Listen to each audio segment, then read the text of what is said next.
Welcome back, New World Fantasy Football fans. Got a very, very special guest on. His name is Chris, the Entertainah. You probably know him if you're a Giants fan. Chris, how you doing, man? Super excited to be on. Get to go a little bit out of my element today. Talk some broad NFL. Talk some fantasy football. So definitely excited to be here. And obviously we're going to talk some Giants. Of course. Can we get one of your famous stand-ups? Stand. Fantasy football fans. Thanks, Chris. You're the man. And of course, Paul is here. He is the lone non-Giant fan in this room right now, but he's going to hold his own. We know it. Yeah, absolutely. I hate, I hate being the voice of opposition, but I'll try to represent the outside world's take, but I'm definitely going to defer to you gentlemen on Giants knowledge because I know you know a whole lot more than I do. You're gonna great having you on, Chris. I appreciate you taking the time on our little fantasy chat here. For sure. It'll be fun. Paul, you're essentially the I don't know which one of us is that meme where it's like they hated him because he told the truth. I've seen that meme. Oh, I know. You're the meme king, but let's just broad NFL news, Paul. What do you got, man? What is the things on the new X been telling you? Yeah, so on Twitter, I refuse to call it X. That's like the stepfather out here. Like I'm not calling him dad. Like he's still Charlie to me. So on Twitter, I'm seeing Alvin Kamara. The suspension finally did come down. It's 3 games, which in the grand scheme of an NFL season is not that big of a deal. I do think that his fantasy ADP stock probably rises from where it's been because people were very fearful of what that suspension would be. How are you feeling, Andrew, like on Kamara? Do you feel like this makes you feel better about drafting him? What are your thoughts? I don't want to get too far into the weeds when it comes to this team, but I'll just say this: the Saints are not a backfield I really want a part of. I'm kind of skittish on all the backs right now. Kamara's declined. Besides the suspension, obviously, he's been declining every year. And they drafted a running back, and they signed a running back. They actually gave Jamal Williams money. Like, I think it's going to be very confusing backfield. Do you have what do you think, Chris? I know you do play some fantasy. Yeah, I think Kamara's a safe play, but he's clearly, because you always know you're going to get some catches from him if it's a PPR league. But he's not a guy that I think is any longer in that top 5-6 running back at the position, even if he wasn't suspended this year. To speak on player suspensions, though, a lot of times those are players that I will target because a lot of times during a live draft, especially if it's not on like yahoo.com or whatever, people will put those guys, be like, all right, I'm not going to draft this guy, and they'll forget about him, and they may slip through the cracks a round or two later than maybe they should go. So in the right situation, maybe Kamara is a guy that I would target. But I agree with a lot of your points, though. I definitely think the Saints are trending towards being more of a committee approach than they've been in the past. But in the right circumstance, if he fell, he's a safe. He's definitely a very good RB2. But he's not a guy that I think you could lean on anymore in the likes of a guy like a Derrick Henry, a Christian McCaffrey, a Saquon Barkley. He's not in that class anymore. He's a very high RB2 for me, maybe a very low end RB1. Okay. I respect that opinion. And man, so Saints, whatever, that's going on. We've got some injuries. Stuff that you said wasn't a big deal, right, Paul? When we've got like Garrett Wilson, that is. Yeah, Wilson got a little picked up, but he should be fine. Calvin Ridley got a toe, but it sounds like he's going to be fine.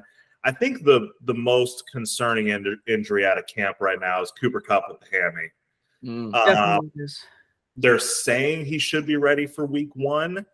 But I mean, obviously if you get Kupp, you're making a first round investment. So how concerned are you boys about that? Yeah, I'll start. Yeah, I think you got to be concerned with Kupp because he was banged up last year, and you have a quarterback that looks like he's kind of on the decline. Kupp's a monster, though, obviously, in a PPR league. I mean, he's a monster when he's on the field, but I don't think I would make a first-round investment in him just for that reason alone. There's a bit of an uncertainty, not just with him, but with his quarterback from a health perspective. So he's a risk, I think. If you're taking him really early in a draft, But with high risk comes high reward. If he slips maybe to the early second round, you take a shot. He's clearly a guy that could be a top 3 or 4 fantasy player. So high risk, high reward with him. But I wouldn't feel comfortable taking him probably as early as he's going to go. Yeah, so I would say Cooper Kupp to me. So also to clarify, we typically speak based off of a half point PPR. Okay. Yeah, to me that's how we played once PPR kind of really became a thing. We were in standard leagues before, and it's kind of become a debunked or not debunked, but defunct. Barely anybody just plays. No one really does it anymore. But anyways, half point PPR, like I would feel like if there's a running back that I'm very close to Cooper Kupp on, like if like Saquon or Bijan is still there and then Cooper Kupp is still there, that's kind of lingering, that hamstring injury. I'm probably going to go for one of those other guys over Kupp. And yeah, I mean, if Kupp falls into the second round and I have a chance to grab him, I'm grabbing him 100% because there is still a world he ends up being the wide receiver 1. I doubt it, but it's possible. With the amount that Stafford spams him, it's like there's like a whole field and just like his vision is like everybody's invisible and there's Cooper Kupp. Yeah. So, if he stays healthy, he's going to have a huge year because the Rams are going to be throwing a lot. They're going to be playing from behind, in my opinion. I don't think they're going to be a great team this year. McVay's still a great play caller. So he's going to get his if he stays on the field this year. I think he's a safe bet to be a top 7 or 8, maybe 9 fantasy wide receiver if he's healthy all year. Yeah. But the big question with him is health, along with Stafford. Yeah, they feel like a very fragile team. Yeah. One thing goes wrong and that's it. Yeah, and well, that's kind of what happened last year, right? So we know who he can be. The man had 75 for 800 plus in 9 games last year. So, do that math and extrapolate that out. He's as good as it gets, especially when he's killing people in the middle of the field. But there's a risk. It's high risk now because soft tissue injuries have a tendency to linger. So there is going to be a risk. Draft with caution, but if it gets to a certain point and the other like top 2-3 receivers and the top 2-3 running backs are off the board, I would probably still take the risk and just, sacrifice a chicken or something. I don't know. Please stay healthy. Yeah. So here's to kind of quantify that though, real quick, and we'll move on to the divisional part of the show. Are you taking a guy like, let's say, CeeDee Lamb over Cooper Kupp with this injury scare? I'm going to take my Giants fan hat off. I would say no, and that's without me looking at the team schedules. But knowing the schedule, I know we play a much tougher schedule this year on paper, the Giants, and so do the Cowboys, obviously, because we play the same divisions. And knowing that, I mean, we go up against some of the best defenses. The Jets have a great defense. Obviously, the defenses from within the division. The 49ers have a great defense. The Bills have a good defense. So knowing that, I would say no. I would probably lean towards Kupp, but CD is going to get his fair share of targets. Make no mistake about that. So he's definitely going to be a good fantasy wide receiver this year, but I think I would lean towards Kupp. Me too. It's closer, but how about somebody like, I think he's being underdrafted right now. I might actually take Devontae Adams with that scare involved of his health. I might lean at that's closer for me. That's more 50. But yeah, Adams is especially after they lost Waller, like he's even more of a guy that's going to get pelleted with targets. So I might lean Adams. Very close. That's close for me too. I still think that like probably for me, once the tier 1 guys at those premium positions are off the board, I should say I still think Kupp is a tier 1 guy. Yeah. But it's close. Like like in a real draft, when I'm really faced with that pressure about maybe taking an injured guy or not, I can talk about it all day, right? But when push comes to shove and it's my team and my money, yeah, I might. Yeah. That's one it's closer than you even realize, especially because as kind of we were talking a little bit before the show is public opinion really shouldn't sway your decision or your opinion of a player. And if you feel like Cooper Kupp's the best value on the board at that time, take him. If not, take somebody else. But with that, man, let's get into this division. Paul, go ahead. quick injury update, Andrew. Remember last week when we said San Fran running backs get hurt a lot? Eli Mitchell, abduction, womp womp. Eli Mitchell once again. You know who else is hurt? And I love this guy, Kadarius Toney. Kadarius Toney got hurt again. What else to do? He's in midseason form already. How is he being drafted as the number 1 wide receiver? Obviously not over Kelsey. That goes without saying. For the Chiefs right now. How? Name recognition, upside, former first-round pick. But yeah, for me, I mean, I don't know who's going to end up being the one there, but you got Moore, who's entering his second year. I could see him getting an expanded role. Who am I forgetting about? Who else did they add? We got Rashee Rice. Oh, Rice. Yeah, rookie. Obviously Kelsey's the guy. Kelsey's going to get it 1,400, and they'll probably spread it around. But if I had to take a flyer there, I'd probably go with Moore. I think Moore's got upside in that offense. I'm 100% with you. I've been mock drafting Sky Moore in the 12th, 13th round for I get him almost every draft. I want to take that shot, especially if he's kind of the highest targeted player besides Kelsey. I want that shot with Patrick. Yeah, he could end up being McCole Hardman, like a complete flop, or he could end up being not Tyreek Hill, but being a guy that gets you 1,200 yards in an offense like that. So I think he's worth the gamble, like you said, in that 10, 11, 12, 13 round area, just based off the offense he plays in and the opportunity that I think you got to project he's probably going to get. Yeah, and I'm going to let you jump in here, Paul, real quick. I just wanted to get this out. I feel he's the best bet to take over the Juju Smith-Schuster role. And I think that our attitude as a community and fantasy around Juju is a little unfair because I think he had a decent season, but he was being drafted to have a mega season. So now the feeling in your heart is he disappointed me. But if you just see it for what he was, he actually was okay. Fine. And if Sky Moore can take that role and you're drafting that in the 12th, 13th round, you're now getting a value. So that's all. That's all I got about that. I agree. I don't have anything to add. I'm with you all. Yeah, I mean, looking at Schuster's stats, 78 for 933. If you get that out of Moore in even close to that, say he gets 70, 820 and 3 or 4 touchdowns. That's value for that. It's usable player. For sure. And he always has the chance to score a touchdown on any play because Mahomes can make magic happen. Yeah. So anyways, let's talk about the meat and potatoes of this. We got the NFC East, the NFC Beast, and the best division in football because I'm biased. No, they are actually pretty good. Last year, they were the best division in football. Yeah, I think the worst team, I know the worst team was Washington, and would they be considered dead 500 because it was 8-8-1? Yeah, it's 500. Yeah. Spoiler alert, the worst team again. Worst team again, the Washington whatevers.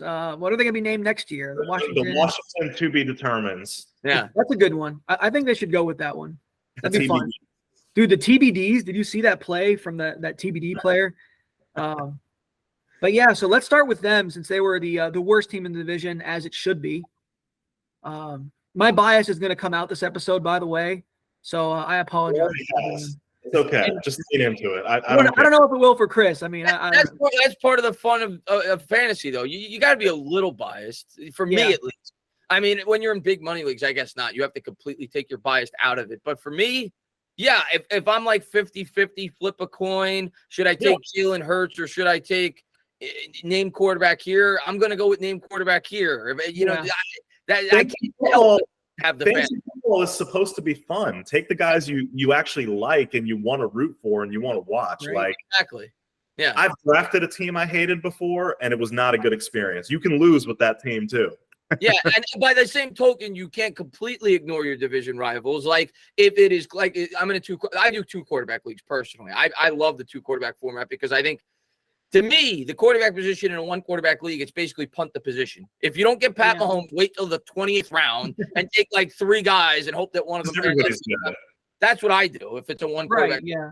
So I like quarterback because it puts more emphasis on it. But last year, for example, I thought Dak was going to have a huge year. Of course, he didn't. Or maybe it was 2 years ago. I thought he was going to have a huge year. And I ended up taking him in like the second round of a 2-quarterback league because I thought he was a top 5 fantasy quarterback going into the year. And there was already like 7 quarterbacks off the board because in a 2-quarterback league, they fly.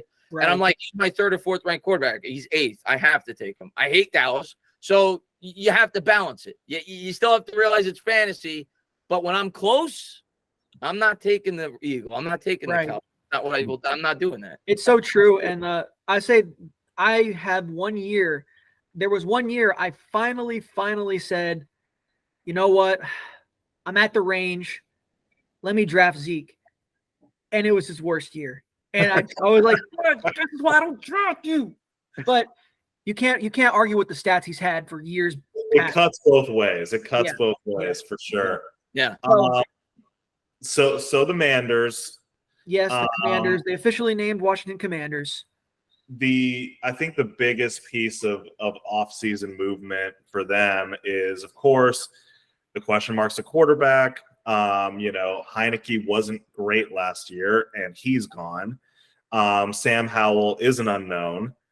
We have Jacoby Brissett. We kind of know what he is at this point. And Jake from State Farm, as Andrew likes to say. So the quarterback position is, shall we say, suboptimal. But a positive news, Eric Bieniemy went there. And leaves Mahomes, leaves the Chiefs, leaves that great situation because he wants to prove that he can do it. He can take, because I think what's been stopping Bieniemy, right, is that like, okay, you have Mahomes, you have Andy Reid, like it's not all you, but if this man can make this offense relevant or good, stock goes up. Pay the man. Give him the head coaching job now. It was you're in the job interview and it's like, why'd you leave your last job? I'm looking for opportunities for growth. Like, that's kind of what it felt like for Bieniemy. But it could work out. And I think Sam Howell ends up winning the job. Maybe not week 1, but maybe, I guess preseason will determine this. I do feel eventually he's going to be in there. And Sam Howell, in terms of fantasy, can't forget, he actually is a pretty damn good athlete. The guy can run 800 yards at North Carolina his last year in college. He's got a little bit of, now don't hear what I'm not saying. He's not Josh Allen, but he's got a little bit of that runner grit that Josh Allen has where he just refuses to go down and he'll truck guys. Yeah. So there's some value in fantasy for that. As long as he's not throwing 3 picks and 2 fumbles a game, he's usable.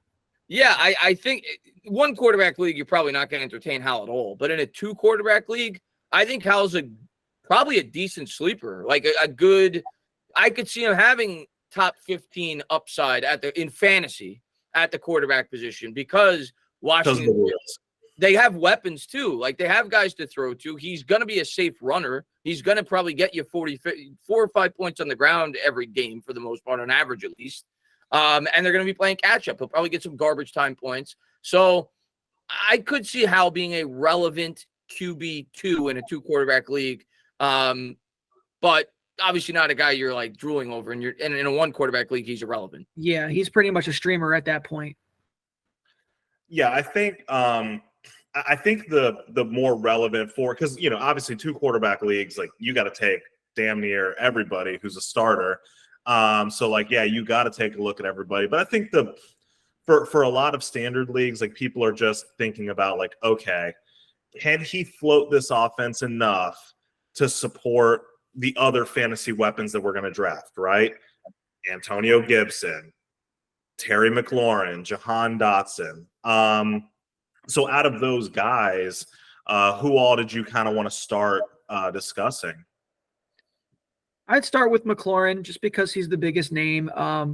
He's the highest ADP of anybody on that team. So I think McLaurin, I wrote some notes. I think McLaurin is he's a good wide receiver 3. If you can get him there, you'd be picking him as your, a 5th round pick or so. So you'd already have 3 receivers on your team, roster construction, whatever. I'm not going to get into that. But if you have him as your wide receiver 2, I'm a little worried just because he's got the talent, but with this quarterback situation, I just don't think he's going to have the consistency you want.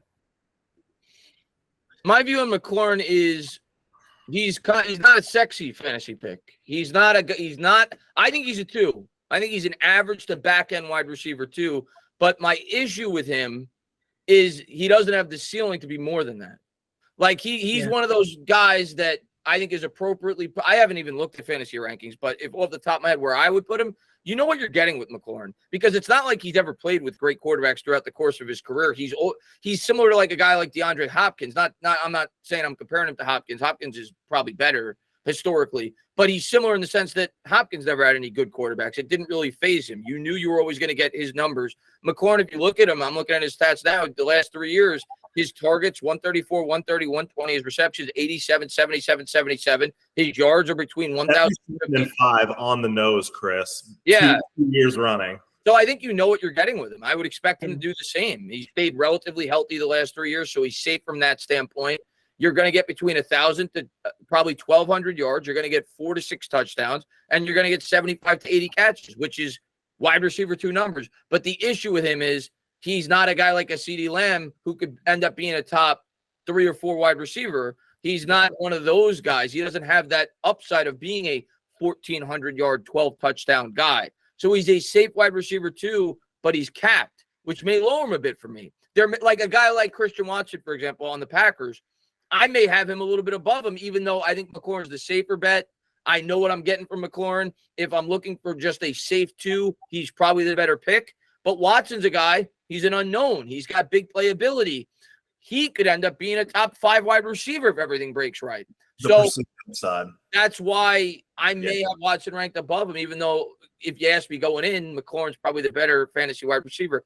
So I think he's appropriately a 2, a average to slightly below average 2, but he doesn't have any kind of ceiling. Yeah, and I agree with all that. Chris, you don't play in leagues with me, but Andrew knows this, that I have been probably at least the vice president of the Terry Mack fan club for the last 3 years, if not the president. I've consistently every year taken him. This is going to be the breakout year, the true breakout, right? The potential wide receiver 1. This is going to be it. This is the year. This is the year. But I'm ready, and you know, Andrew, if you can give me that sad violin in the background, I have to say goodbye to that hope and bury that hope. You know, Terry, like I've believed in you. Like I know that in my heart, I know that you have the talent to be a wide receiver 1.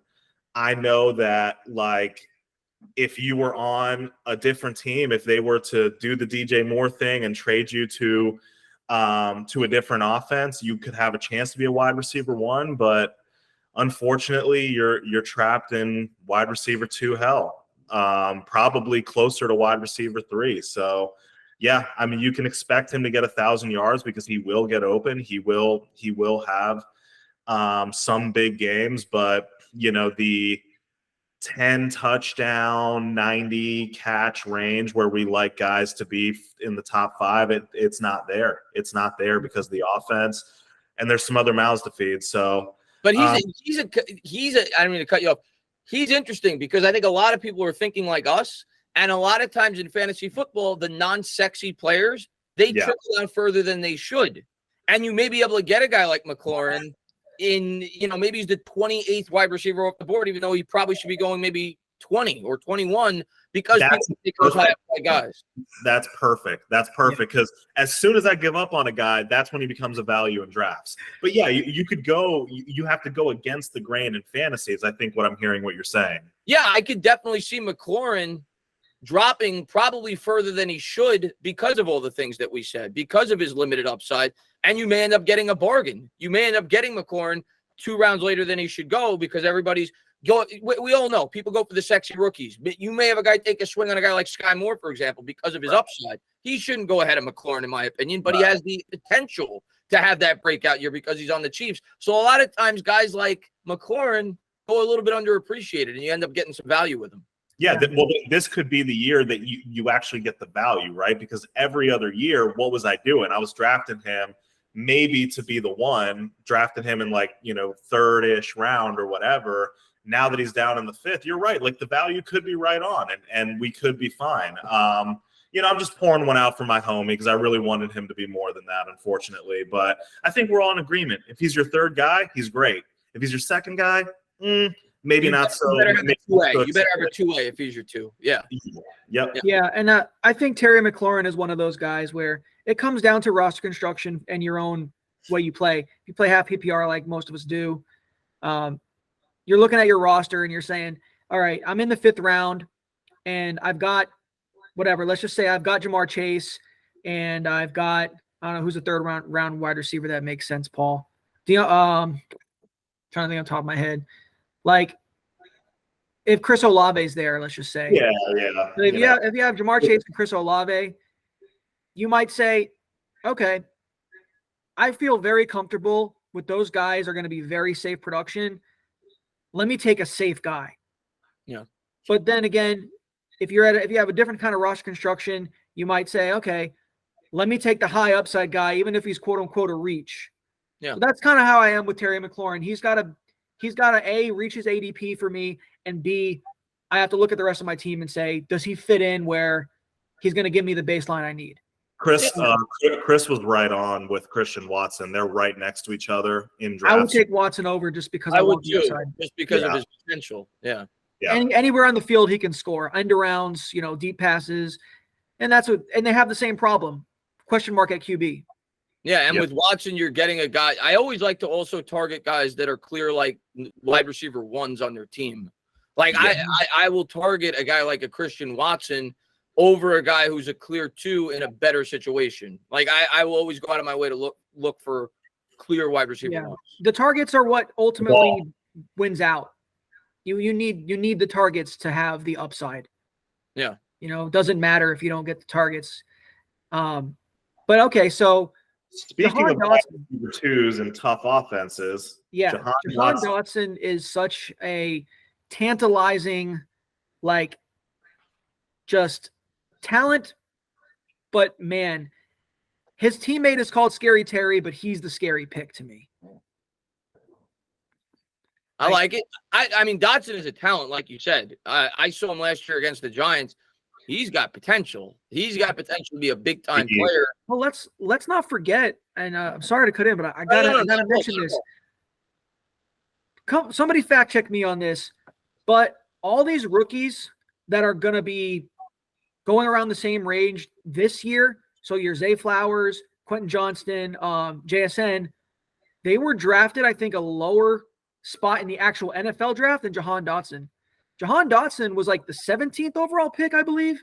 I can't remember. He was highly drafted. He was. I don't remember exactly, but people forget because it was Drake London, Garrett Wilson, Olave, and maybe somebody else. I forget. But this year, he might have been the highest drafted rookie because you've got Zay Flowers, who or the first one that went was JSN, and then Zay Flowers, Quentin Johnston, and Jordan Addison. They all went in a lower draft spot, but all around the same range. It's splitting hairs. Definitely in that class. Like none of those guys were projected to be Jalen Waddles or Jamar Chases. Like they weren't like incredible prospects coming out. They were very good prospects. Dotson is definitely on par with those guys. It's about situation, but yeah, it's a good point you bring up. He would have been probably, if not the wide receiver one in this class, at least in the discussion. Yeah, he would have probably went. They would have made it 5 in a row, instead of the 4 in a row right before the Giants drafted. So, yeah. What do you think, Paul? What's your opinion on Dotson? Dotson, love the talent, but he's going to have to wait for me until. So Washington is another team. Remember, I think earlier we were talking about some teams that we think could be like the worst team in the NFL. They're threatening for that. I think they're really threatening for that. There's talent. There is talent on the team. I'm not saying there's not, but like they play in a tough division. They play a tough schedule. And I just don't have a ton of confidence in the quarterback situation. So Jahan is a guy that I think if they figure out a quarterback, if they get somebody exciting in there, I'm going to be really in on next year because I do love the talent. But like, he's going around guys that are safer to me. Deontay Johnson, who has a much safer floor. Yeah. George Pickens on that same team that I think could and maybe will be the number one on his own team. Gabe Davis profiles as like that kind of player, taking the top off, low target share, but high depth of target. Like he kind of profiles as that player, but obviously on a way better offense. So they're just guys that I would just take over him. Unfortunately, it's not a, it's not a indictment on Jahan Dotson, the player. It's just, I just don't have a lot of confidence in that team supporting two receivers. Yeah, it's a great point you bring up. And when you, like you said, when you factor in the schedule too, like it's just not, he's not a guy that I want to, McLaurin's the one. So I'm open to McLaurin in the right situation. Dotson, even though I think his upside is really high, his situation is very similar to a guy like Demaryius Thomas, for example, when he was with the Broncos before Peyton got there. You saw a guy with big play potential. He'd get you your 6 or 7 touchdowns, but the target share wouldn't be there. And then when Peyton got there and he got a good situation at quarterback, he blew up. I could see that for a guy like Jahan Dotson if he gets a quarterback. The quarterback's a complete unknown. So because of that, like you said, where he's going to be going, there's going to be guys with more upside, and there's going to be guys that are safer. So he's kind of a guy I would steer clear of. I probably not on my list of guys I would draft. Yeah, new owner, new quarterback feels right? Like finally getting Dan Snyder's ass out of there. I think that's official now. I'm pretty sure they kind of went back and forth. So hopefully they figure that out, because, man, the more we talk about this team, I'm like, they're a quarterback away style team. Like they have like some good pieces. They're similar to the Jets last year. They're similar to the Jets last year. Yeah. Where the quarterback play is really going to hold these guys back. Anything else on Jahan, or should we move to these running backs? Let's talk about these running backs, man, because they're as big of a question of a backfield as anybody for me. We'll start with Gibson. He's been there a little longer. Mm-hmm. How do you guys feel about drafting him like at any spot? Let's just say add his ADP. I think I'll find that, but just what do you think about having him on your team, I guess? Yeah, I don't love him in fantasy. I might prefer Robinson a little bit more, just because he's a little bit more of an unknown. Robinson actually, let me look at his numbers. If I recall, Robinson last year actually surprised me. Maybe it was just when he played us, because I think he had a long patch against us. We had a pretty bad run defense towards the end of the year. He didn't catch many passes, so I think that was a negative. But he was actually pretty effective. Yeah, I like Robinson, at least in terms of real life. In fantasy, he's probably not going to be a guy that especially if you factor in catches with half PPR or full PPR, he's probably never going to be a guy that's even in the running back one conversation. Gibson offers more upside from that standpoint, but Gibson's kind of been a disappointment for me since his rookie year. His rookie year, I was like really excited about him. I ended up keeping him actually in my keeper league because I drafted him in the 13th or 14th round, whatever it was, in a 17-round We draft. all thought he was a poor man's McCaffrey. Yeah. Exactly. And he never reached those heights for me. And just the murkiness and the schedule in Washington, the fact that it's going to be a clear split in that backfield. Robinson may even get more touches. I think I would steer clear of both of these guys. If anything, if it was like late in the draft and they were both there, I may look to possibly draft both of them as kind of like a handcuff, a backup, and in case one of those guys get hurt, the other guy may benefit from it. If I already had 4 or 5 running backs already drafted on my roster, and I'm like, okay, let me stash both these guys at the back end, and if one gets the clear benefit of the other guy getting hurt, then they may be worth something. But outside of that, I don't think I would want to really touch either one of these guys. I think it's interesting. They're going 3 picks apart from each other. Yeah. Total, not just running backs, all positions. They're going 3 picks apart. And I don't really want either one of them. I just think that this team's offense, I don't think it's going to be the worst offense or anything like that. But I think they're going to struggle. I think it's going to take – they're not going to have the kind of scoring opportunities that just a better team will have.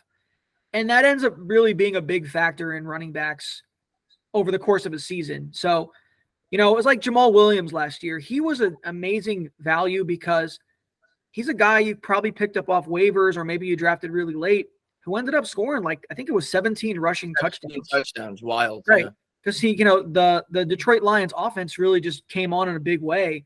I just don't see that happening for Washington. And that's the type of year Robinson would need to have to be considered a good fantasy running back. He would need to have that opportunity to get you double-digit touchdowns, and I just don't see it there. Yeah, because I don't think he's going to get enough carries and really with almost single-digit, maybe like in the teens of catches. Yeah. That's not going to boost him up at all. That's such a detractor from his value. So, yeah, he just needs to be a guy who can – two things really need to happen for him. He needs to be really efficient with his runs, so average 4.5 yards a carry. I don't see that happening for him. And he has to get lucky around the goal line, and I don't see that happening for him either. So I guess I'd rather take Gibson just because I'm like, all right, they're going to be behind in games, I think, a good amount, even though their defense is pretty good. Give me the guy who might be able to break off some big catches here and there and throw him in a flex spot if I need to every so often. Yeah, he's like a good bye week guy. Like if you have one of your running backs on the bye, if you throw Gibson in there, you're like, okay, he can get me 8 or 9 points because he's going to get me 3 or 4 catches. So he's a good bye week fill-in, but he's nothing more than that. Yeah, I don't think we've disagreed yet. Out of the two, I'm going to go Gibson just because of the pass catching. That's just going to give you a little bit of a boost there. But to me, they're two halves of one running back. Yeah. Brian's getting everything on the ground. Antonio, I think this year is going to settle into that role of being like how J.D. McKissick was a couple years ago when he was stealing everything from Gibson. But he's got to drop a tier for me to take him. I like other guys in that tier, the Khalil Herberts of the world, Dalvin Cook. I like P. Ryan in there too. Even Kamara, so like they're not going to end up on very many of my teams unless, like we spoke about before, we have a real draft situation where a bunch of people just start passing and he's up on that queue for long enough. I'll stop the bleeding. But taking them we're taking either of them where they cost right now, no. And I think these running backs too, like kind of what you said, Chris, if you do have both, I think it's gonna be kind of easy to predict too which one is gonna have that game. Like it's gonna be a Robinson game, it's gonna be a Gibson game, it's gonna be a Robinson game, it's gonna be a Gibson game. I think that any unprojected game script, yeah. It's hard to project game script and it's often a failure. This is why Vegas makes so much money. But like if we're gonna try. That's the whole game. So if games like say Vegas has they're 8-point underdogs, put Gibson in because towards the end of the game he's gonna get peppered. Yeah. If they're somehow favorites, they're big favorites. I don't know any game that they would be, but let's just say they are. That projects to later in the game, it's going to be like grind it out. Yeah. And that's the Brian Robinson game. Or you can even look at it like if it's a team like the Eagles last year, they're going to come out with a strategy where they're going to try to control the clock, right? Robinson had a big game against the Eagles because they knew their only chance was to run the ball as much as they possibly could. And if game down, muck it up. Game down, muck it up. So it's hard to project that. The only way I would even entertain that in terms of drafting both was, like I said, if I already had 4 or 5 running backs already on my roster, and I'm like, okay, this is almost like a flyer because I'll draft both. And if one gets hurt, if somebody gets hurt, the other guy will automatically be thrusted into our back-end RB2 flex guy. Right. Yeah. Definitely. So that running back room is a little scary. I mean, do they even have a tight end worth talking about? Logan Thomas is there. He's always injured. Yeah. Well, and so that was going to be the only question for the group, and you took the words out of my mouth. Logan Thomas is a guy. He's talented. Yeah. Is he ever going to be able to put it together for a full season, or should we give up on that? I'm giving up. Not this year at least. I don't think so. Not because of all the things we talked about with the schedule, the quarterback. Not this year. I'm not taking him. All right. He's off my radar completely. We're there. He's a desperation. My other two tight ends are done for the season, and that's it. Yeah. So, all right. Are we ready, boys? Are we ready? Washington come saddeners. I couldn't think of a good enough pun for that. Paul, are you ready for this? Because it's going to be an onslaught. I mean, we're going to go pretty hard talking about the Giants, as you know. Let's My do it. body's ready. You should probably start. Me, I should start. Well, we're going to start with the quarterback, I'm assuming, right? If you want to, because yeah, go ahead, Paul. Talk about the New York Giants, man. Talk about where you want to talk about the New York Giants. I'm absolutely the worst person out of the three to start talking about the Giants, I guess. But maybe I'm a counterpuncher in boxing, dude. I want you to hit first. I'll take I'll kind of take the role of interviewer here, because I'll take the role of like the public opinion, right? Yeah. And then I'll let the experts weigh in. So, is it Danny time? Is it time for him? Like, I think that a lot of people, particularly in the fantasy community, right? Because I think that he showed that he could be a capable starting quarterback in this league. I don't think that people really have that question anymore. But I think that the question for him now is good to great, right? And I think that fantasy mirrors that. So it's like, okay, he was the QB9 by fantasy finish last year. Definitely some splits there, right? Like he had some big games, and there was a lot of quarterbacks that got hurt, or there were quarterbacks like Russell Wilson who really flopped, or I get he wasn't your typical top 10 fantasy quarterback last year. There was a lot of variables that went into it, but I think he definitely at least displayed he's a top 12 or 13 just based off his running alone. He's a safe fantasy quarterback. And so that really segues, right? Because then, what I think about with that is like, okay, because honestly, to me, as much as I'm not a big Danny guy, like he's safely entrenched in the top 12 for me because of that rushing floor. I think his floor is pretty safe. But what you would want to see from him as a next step is, can we get more of those big games? Being the 21st quarterback in passing touchdowns, I think he only had 15, if I'm not mistaken. Yep. That's not going to get it done from like real fantasy production for this whole offense. So like, can we get more consistency from the QB5 and rushing, which I think is a big plus. I think that would surprise some people. So like, where does that come from? Where does his consistency as a fantasy starter come from this year? Yeah, I'll start. First off, I have Daniel Jones in my keeper league, so I know I'm keeping him. It's a 2-quarterback league. I drafted him in like the 12th round. He was like the 20th. He was like the 26th quarterback taken. So it's a good keep. I get to keep him in the 12th round this year. So I'm excited about that. But as far as Daniel Jones goes, I think he's going to be better this year, both in real life and in fantasy. I could see his rushing statistics actually going down a bit. I don't necessarily think he'll end up being a top 5 rusher in fantasy, because I think they're going to ask him to throw the ball more. But they're not going to completely take away the running aspect. That's a big strength of his game. The defense is having to honor his ability to be able to take off and run with the ball is going to open up passing lanes for Darren Waller. So he's still going to get you your 550 on the ground. Maybe only get you 4 or 5 instead of 7 rushing touchdowns. But I think as a passer, you're going to see a lot more increased production, both statistically and just in general. The last year, the New York Giants only had 27 plays where Daniel Jones, or just the quarterback in general, because obviously he didn't play the last week. But the quarterback position last year only had 27 plays that amounted for over 20 yards in the air in terms of throwing the football, which was if it wasn't dead last, it was among dead last in the league. This year, I expect a significant uptick in that. Jones has displayed in the past he's capable of doing that. His rookie year, he had 36 plays in just 12 starts that were for over 20 yards in terms of through the air. You add a guy like Darren Waller, who had 9 20-plus yard plays in just 9 games last year. He's averaging 17 over a 17-game schedule if he could stay healthy. That almost by itself equals the 27 20-yard plays that the Giants had last year. You add a guy like Hyatt. His clear value is big plays. He could take the top off a defense. You had a guy like Campbell, I think, is a really good fit into this offense as well. And you have to figure the line's at least going to get somewhat better. I'm not saying the line's going to be great. It's still a major question mark. But I don't think it's going to be the 29th or 30th best line in the league this year. You have to figure Neal's going to get better. And Jones' second year in the system, to me, that's the biggest thing. His second year in this offense, I think he's going to improve a lot more as a passer. That alone, you've seen it already in training camp. He's more decisive. He's more confident. The players around him are more confident because it's also their second year in the system.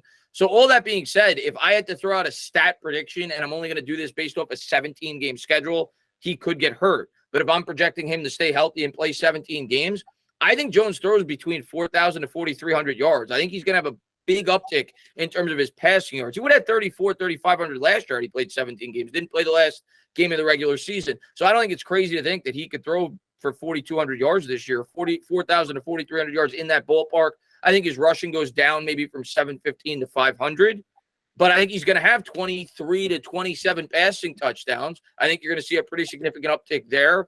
His total touchdowns last year were 22. I had to guess this year it's going to be around 30, maybe even a little bit more, because I could see him having 25 through the air, 5 on the ground. Turnovers will probably be a little bit up because obviously you can't expect him throwing more. To only throw 5 picks, which was the best interception percentage of football last year. So you're asking me throw out numbers. I'll say 4,100 yards passing, 26 touchdowns, 9 picks, 500 yards on the ground, and 5 scores. That would be my projection for Daniel Jones. So I love that breakdown. And by the way, your video that shows, or that, you kind of talk about Danny's ascension and how he improves and the reasons he improves. There was a lot of cool stuff in there about a long laundry list of quarterbacks that made a big year 2 jump in their own offenses, having the same offensive coordinator in there and having that consistency. So that's absolutely a strong point right there. But, when we're talking about somebody in the 4,000 yard range, in the air, in the 500 yard range, on the ground, in the 25 touchdown range, in the air, and then look, rushing touchdowns, it is what it is, right? It's hard to predict that. They may come, they may not. Dude, you're talking about threatening as a top 5 quarterback with those numbers. That's threatening top 5 quarterback numbers. I don't know. Fantasy, would that be top 5? I don't even know. But if it would be, then it would be in the range. The door. Those are big numbers. I think he has the capabilities of doing that. Then, I do. I mean, listen. I think Brian Dable and Kafka. That combination is one of the best in the league in terms of play callers. And you look at what the Niners did with Purdy. Shanahan's a great play caller. Not to compare our situation. We don't have all the pieces that they do. But when you have a great play caller and you have a quarterback now more familiar in that offense, that's going to enhance his statistics. That's going to enhance his production. And when I broke it down in that video, like Jared Goff, for example, was probably pretty close in production because of his jump. But Aaron Rodgers, in my opinion, arguably the best quarterback at football a couple of years ago, his first year with LaFleur, he didn't have Aaron Rodgers' numbers. He was still getting acclimated to the scheme. The next year, he jumps from 26 touchdowns to 48. Now, I'm not expecting a 22 touchdown jump, but what I'm telling you is I expect it to be noticeable increased results for Daniel Jones this year. Andrew. I've waited my turn. I am on the side of Chris. Absolutely. Yes, I am biased. I don't make any, exceptions or whatever for that, qualms for that. Yes, I am biased. I want to talk about a little bit about a story. You guys may be familiar with it. I think, Paul, you probably know, and you may know too, Chris. Are you familiar with the story of Sisyphus in Greek mythology? No, let me hear it. So the SparkNotes version of this character named Sisyphus, he was punished by Hades to have to continue he cheated death twice. And Hades said, you know what? Screw that. You're not going to die. You're going to push a friggin' boulder up a hill for eternity. Every time you get close to the top, it's going to fall back to the bottom, and you got to pick it up again. He's done that for eternity. He's still doing it. So I believe Daniel Jones is the Sisyphus of the NFL as a whole. No one will ever give him the credit he deserves. He absolutely is capable of getting this job done, and nobody cares. It's like everything he does right was the product of everybody else, and everything he does wrong is because he sucks. Yeah. And I think that the attitude around him being drafted where he was is still being projected on him today. Even though you look at guys like, you look at whole organizations like PFF, take that with a grain of salt, if you will. And however you feel about guys like Brett Coleman or Marcus from TFG, I don't know if you're familiar with him, but they're both extremely well versed in football. Of course. Brett Coleman's great. They look at advanced metrics. All of them say he's a lot better than the counting stats tell you, right? So we already talked about the rushing touchdowns and the rushing in general. I agree with you. I don't think they wanted to run the ball with him as much, but it's absolutely going to be like their playbook went from here, and now with the players they have went to here. Yeah. Right? So they're going to do it because it's a weapon, and it's one of the most efficient plays in football is a quarterback being able to run the ball. So they're absolutely going to do it. He did it. He let Josh Allen run like crazy. Dable did. So the other thing to be said about Daniel Jones is like, if he was on the Dolphins right now, or if he was on the Eagles right now, or if he was, replacing Joe Burrow, I think we'd be talking about him as a top 5 quarterback. Or he would definitely be kicking the door down close to it. I agree with you. Yeah. No, just because I did some math a little bit while y'all were talking. That would have been just between like the QB 6 and 5 last year. Right. So the stats. Okay. He's got that kind of upside, if you ask me, because you talked about it already, Chris. You add guys. Obviously, the 1A alpha guy is Darren Waller. If he's healthy all year, dude's an animal. Nobody can guard him. Yeah. Especially in the middle of the field. Nobody's guarding him. And then I think Paris Campbell is going to be fantastic. I'm a fan of Campbell this year, yeah. Yeah. Jalen Hyatt is going to be able to take the top off the defense. And Daniel Jones, I think, is going to finally have the confidence to take some shots. Because he left so much on the table where he's just like gun shy. And I talked about it with Paul a little bit before you even jumped on, Chris. Like, just the very minimal quarterback experience that I had growing up was when I had good receivers on my team, I was so confident throwing the ball to those guys. Yeah. And then when those guys were out, I barely wanted to throw the ball past 5 yards. He was throwing to my bum ass, for example. Well, if I was throwing to Paul, I didn't throw the ball at all. But there's just guys you can trust and guys you can't, and everybody knows it. Just because you moved up in levels of football doesn't mean that your feelings about players change. Trust is trust. Yeah. And when a quarterback has trust, he's going to let it fly. I believe that Daniel Jones is going to have trust in his receivers this year for good reason. That will lead to a few more interceptions, absolutely. But the upside for this offense as a whole is about to take a big jump, and there are teams every year that do it. Detroit was a kind of a surprise last year of the level that they jumped up. So was Seattle. No one expected Seattle to be doing anything. I think the Giants can be that team this year and really take a jump. Let's also be honest. The Giants had a huge jump last year. They went from 31 to 15 in offense. Right. And Daniel Jones was gun shy by design. I think Brian Dable had as much to do with that as Daniel Jones himself. Yep, I agree. Because Dable and Jones recognized we are not a team that could afford to make any mistakes. Like, if we take a shot and Daniel Jones throws one pick, we lost. The game's over. Because we don't have a very good defense. We need to be a team that controls the clock. This year, with the improvements, I think they let loose a little bit. So I agree with some of the things you're saying. For sure.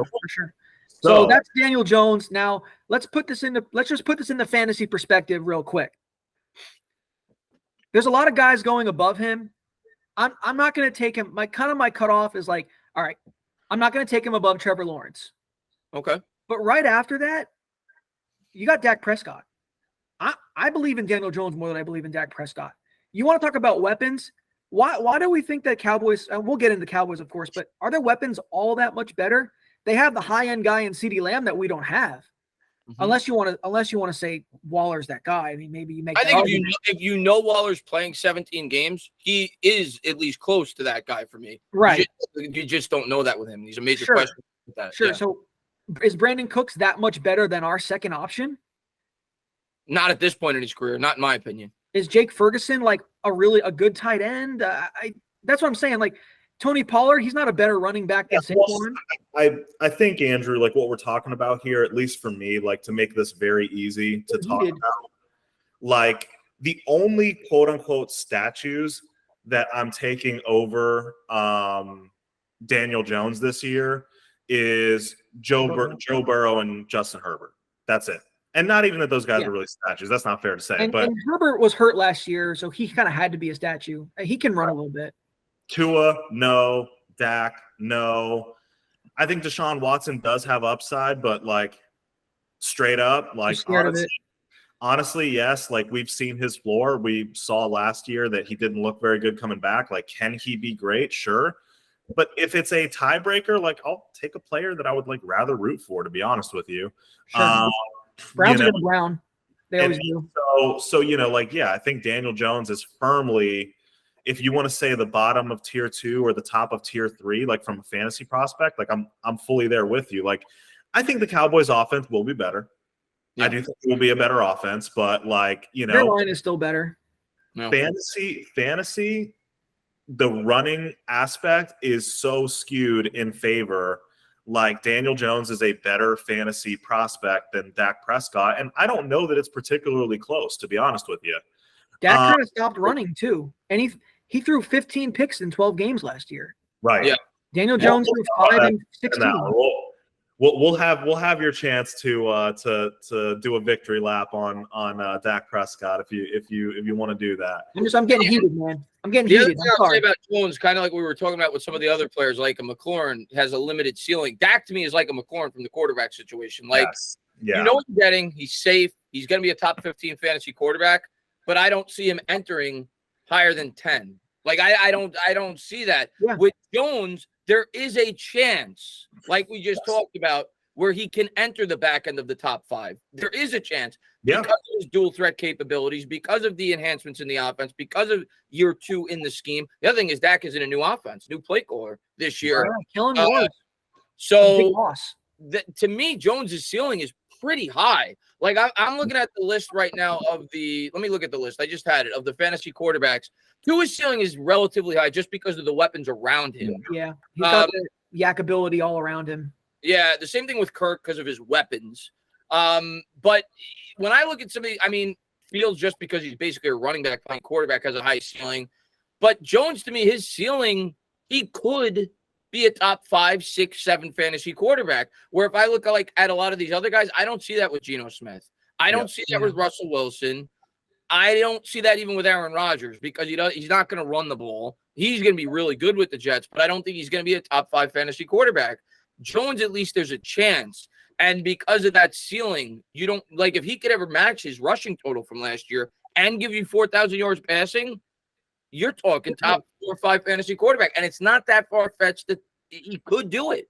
So that's why I like him if you're talking in that. Yeah, and he's 13 range, the quarterback position. Ending up on a lot of my mock drafts, especially so me and Andrew play in a keeper league, and I don't think it's going to necessarily surprise anybody. I'm probably leaning towards keeping Josh Allen at a 4th round value because I think that's a great value. You should. But if that was not the case, Daniel Jones is a guy that I don't think I would beat the Giants fan in my league to him, but we might have a competition going for him because I actually do like him from a fantasy perspective.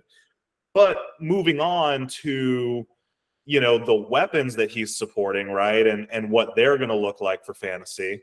Real quick, Paul. Let me call my shot. Daniel Jones will end up the QB7 in fantasy. All right, that's it. I like that range. That's about where I'm going to project him to. I like just a little bit outside of the top 5, but firmly in the top 10. I like that range. Yeah. And I don't think it would be that crazy. Now, do I think scoring is going to be up more in the league probably this year? I think so. And that's so competitive. It's hard. It's hard to be a top 10 quarterback now. Like it's but it's definitely, again, because every rushing yard is worth 4 passing yards. It's definitely in the realm of possibility. So, but we talked about everything, right? We talked about everything going right. If Darren Waller is there for 17 games, if Saquon's there for 17 games, if Jones is there for 17 games. So, there's a lot that has to kind of go right for that scenario to kind of take shape. I guess and Chris, I think I lost you for just a minute there. And we're just like 10 seconds. Oh, sorry. You're good. Not your fault. We're good. Yeah, Waller. I think normally we don't start with the tight ends, but I think this is a different team, and I think we should start with him because I think that's like really the de facto number one receiver in a lot of people's minds. Yeah. Tell me what the Giants are going to do with Darren Waller. Like, what is he on that team? I think Waller is going to be, if he can stay healthy. Again, health is a major concern with him. He missed 40 games in his career in 7 years. Yeah, so especially the last 2 years, he's been banged up a lot. So that's a major concern. But if he could stay on the field, I think he's going to be what we always hoped Evan Ingram would be, which is kind of that hybrid tight end / wide receiver. That's a guy that is a mismatch nightmare, a guy that you could line up in the slot. You could pair him up against a linebacker, and that's a mismatch waiting to happen. Or he's a guy fully capable of, lining him up out wide. And he's a guy that's going to be pelleted with targets. You've seen it all training camp. They actually had to take Darren Waller off the field because Daniel Jones was targeting him too much, and they wanted the other wide receivers to get targets because Jones is not used to having a weapon like Waller, a 6'6" weapon that could run in the low 4.4s. Like he's otherworldly from that aspect, in terms of being able to create mismatches. When he's on the field, I'm very confident in saying, especially when you factor in where their play caller is from, Kansas City, with Travis Kelce, he is very familiar with being able to utilize a tight end in a fashion where he's going to be the number one weapon in an offense. They get creative with Kelce. Whenever you watch the Chiefs, I would factor that in with the Giants as well. I wouldn't be surprised if he gets a lot of those cheap catches that Kelce gets with the forward pitches from the quarterbacks where there's pre-snap motion. So I think he's going to be very involved in this offense. And if he's healthy, he's going to be a top 3 fantasy tight end this year. He just is. He's going to get the targets. And I think he's going to score too. I think he's going to have a lot of touchdowns inside the red zone. The Giants last year went from the worst red zone offense to 5th best in the NFL. The problem was they couldn't get there often. But when they're there, they have the play caller that could put 6 on the board with Kafka. And when you add a player like this to that, you have to figure Darren Waller is going to benefit. He's going to catch you 8 or 9 touchdowns, I think, if he plays a full slate of games. So when he's on the field this year, I think he's a safe bet to be at least close to a guy like Travis Kelce. Not quite that, but close to that. Yeah, and I think Darren Waller is one of those guys at the tight end position, especially when you're talking about fantasy. He does have tight end 1 on the week potential. Yeah. So I don't expect him to season long beat out guys like Travis Kelce or Mark Andrews. Although it is possible for him to beat out Andrews, Kelce is just a god. Oh, you're not touching Kelce. He's a god. I mean, yeah. But he has that tight end 1 on a particular week upside. He's the number 1 target for what we project to be a solid offense, if not good, at least solid. And he's going to be a red zone threat, being, how tall is he? 6'5", 6'4"? Maybe 6'3". Is he 6'6"? Jeez. 6'6". Yeah. Okay, wow. He's a big dude. We know he can go up and high point the ball. Like, he's got potential to me to reach double-digit touchdowns on the high end. I haven't projected for 900 yards and 7 touchdowns. Never had double-digit touchdowns in a season. Huh? His high is 9, so he's never had double-digit touchdowns. And that's okay. That's okay. I mean, I don't know, maybe you could say he was the focal point of the offense for a few years, but he's also one of the few tight ends that's capable of a 1,000-yard season. So right now I'm seeing George Kittle, because he's safer, I guess, above him. He's safer, yeah. I'm not doing it. I'm taking Waller above Kittle. I think he's going to have a better statistical year than George Kittle. Less high-end mouths to feed in New York than in San Fran. Yeah, I agree with you. Provided he stays healthy, he's going to be a better fantasy tight end than George Kittle. Absolutely. The question is, can he stay healthy? But Kittle did have good chemistry with Purdy there the last 6 or 7 games. And if we're talking about an all-around tight end, I'm taking Kittle because Kittle's an incredible blocker. But if we're talking strictly fantasy, for me, on a game-by-game basis. Start those careers over again and tell me I can pick one. I'm going to pick Kittle for my team. Yeah. But this year in fantasy, I do believe Waller can do it. But like you said, all comes down to health when it comes to Waller. A lot is going to hinge on the Giants' season because I think, like you said, Daniel Jones is he's like my son. He's not quite a year old yet, but you bring a new toy. I mean, laser focus. Yeah. I think that Daniel Jones is like, I love this toy. I'm gonna keep playing with it. Chris, his son's name is Eli, by the way. It is I Elijah. knew I liked you. I knew I liked you. It's not spelled the same way. I was like, I'm not going to spell it like that weird way. That it's the traditional Elijah. Okay. Yeah. Good name. Yeah. Well, look, I'm actually in agreement with you guys here.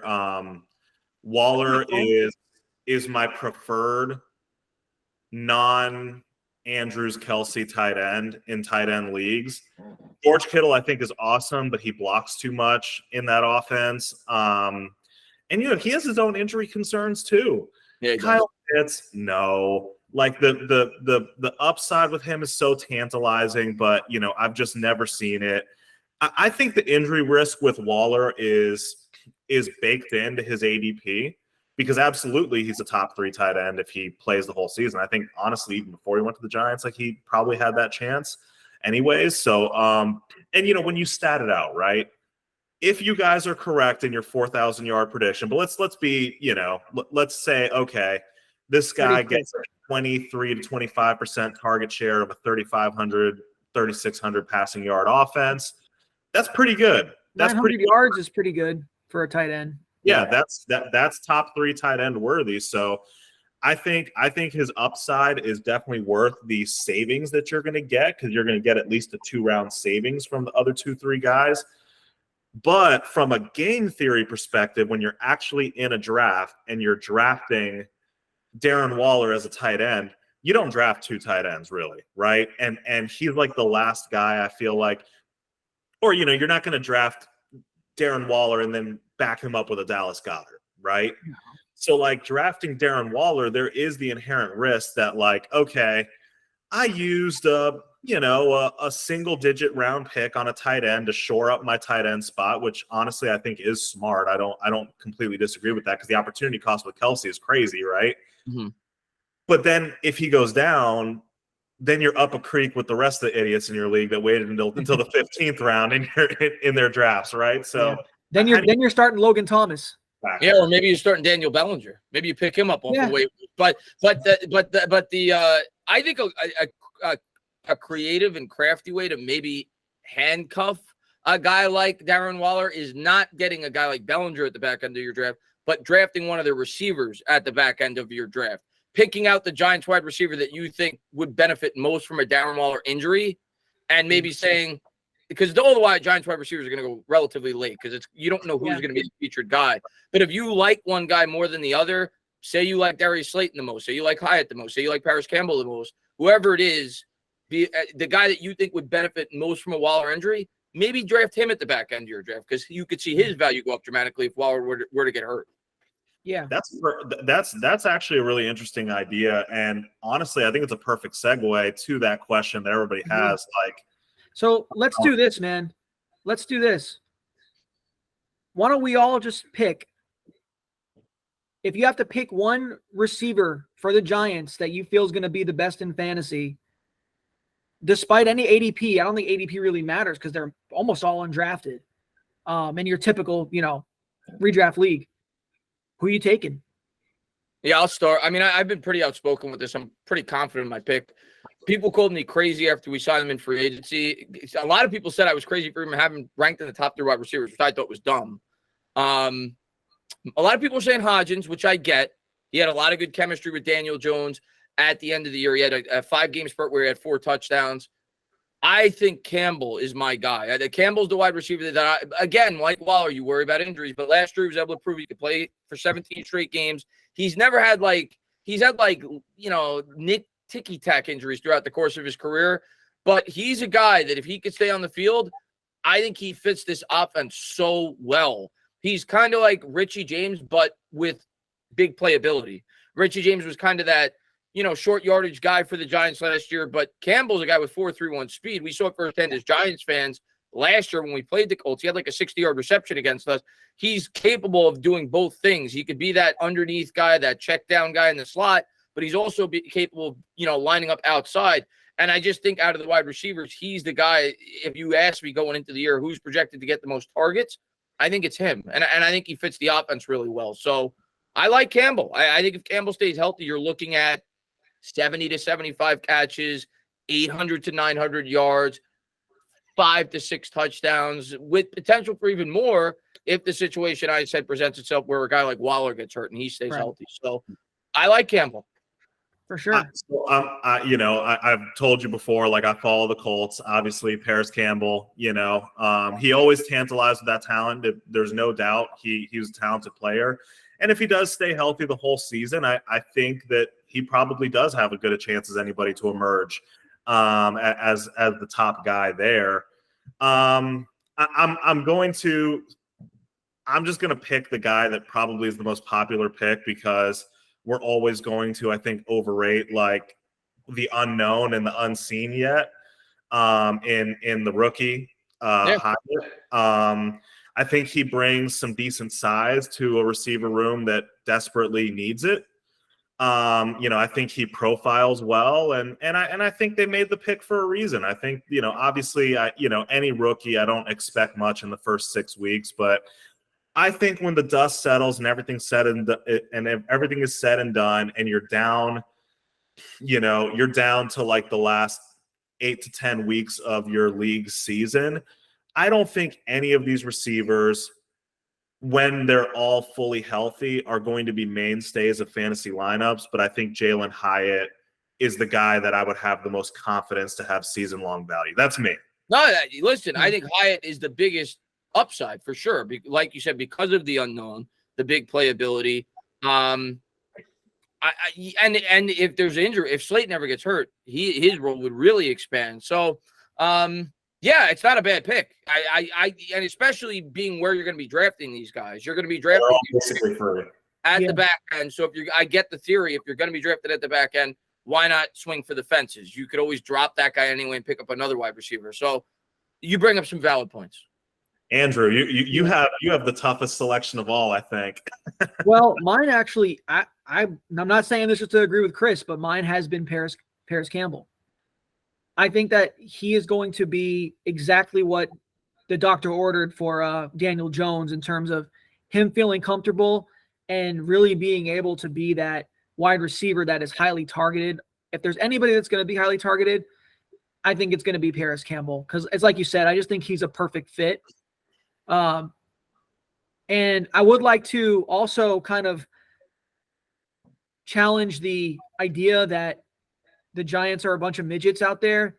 Like, it's kind of stupid because that's what the media has been saying because it's a lot of slot receivers. Jalen Waddle and Tyreek Hill are 5'10". Yeah. They're starting. Our starting receivers projected are Paris Campbell. Jalen Waddle and Tyreek Hill, though. We're talking about height here, Paul. People are saying that we're friggin' midgets out here. Odell Beckham's 5'10", right? Odell Beckham's 5'10", 5'11", whatever. But you've got those two guys who are like, no one says anything about their height. You've got 6'4" Hodgins, who's projected to be a starter. Paris Campbell, 6'1". Darius Slayton, 6'1". And maybe you're not including Darren Waller, but okay, he's 6'6". Like, Bellinger 6'5". He's another tall target. So if you're just talking about the receivers, like, yeah, we have Shep, who's 5'10", and if you believe Beasley's going to make the team, maybe he is, maybe who knows? Yeah, he's short. But I mean, come on with that crap. I just think that don't forget about Wandell when he's back. Yeah, Wandell's short. Yeah. But like he's got some short receivers. He has some talent too that could be interesting really late in deep leagues. The Giants put together a very versatile group of weapons that can play inside or outside. That's true of Waller to me. That's true of Paris Campbell to me. We know that Slayton's an outside guy, and Hyatt can play inside, outside. In terms of fantasy, I'm going to take my late shot on Paris Campbell to be the most consistent guy. But if you're paying attention, like you said, Paul, second half of the season, if Hyatt gets a real opportunity, he could explode kind of like Christian Watson did with that kind of ability. Yeah, I can see that's a good comparison, Watson. Yeah, I think he's that type of wide receiver. So, yeah, if you're going for the home run, which you probably should be at that point in your draft, yeah, maybe you go with Hyatt. But if you're asking me who I think is going to be the best wide receiver this year, both on the field and from a fantasy perspective, if he stays on the field, I think it's Campbell for all the reasons that we both stated. I'm a fan of Campbell this year, and I think he's going to have a pretty big year for the Giants. I think he was a really – last year with the Colts, I mean, who was throwing him the football? I mean, it was musical chairs quarterback. And I don't necessarily love the way they used him in the offense. I think he's capable of being much more than just a 10 yards per reception type wide receiver. I agree. and I think the Giants are going to use it more in that capacity. So yeah, the Colts were a full dumpster fire, and you know, like Paris is talented. Like no one denies his talent. It's just, you know, it's been a few years of kind of the same thing with him. So yeah, a healthy Giants team, I think, is a fun Giants team. The more we're talking about it here, and I'm more in than I was. They're going to be creative too with Kafka at OC and Dable at. Yeah, and I think another unique aspect of this wide receiving group and weapon group is they're deep. They are deep. We don't have top end talent. We don't have Jamar Chase. We don't have that. But it's always more beneficial to obviously have Jamar Chase or, you know, Justin Jefferson. But one of the benefits I feel like that comes from having a lot of 2s and 3s, but being relatively deep, is not from a fantasy perspective. This is bad from a fantasy perspective, but from a fan's perspective, you could pick and choose who you want to feature week to week. You don't have egos. You don't have mouths to feed. So based off the opponent, 1 week featuring Sterling Shepard may be more beneficial because maybe that team is not strong in the slot.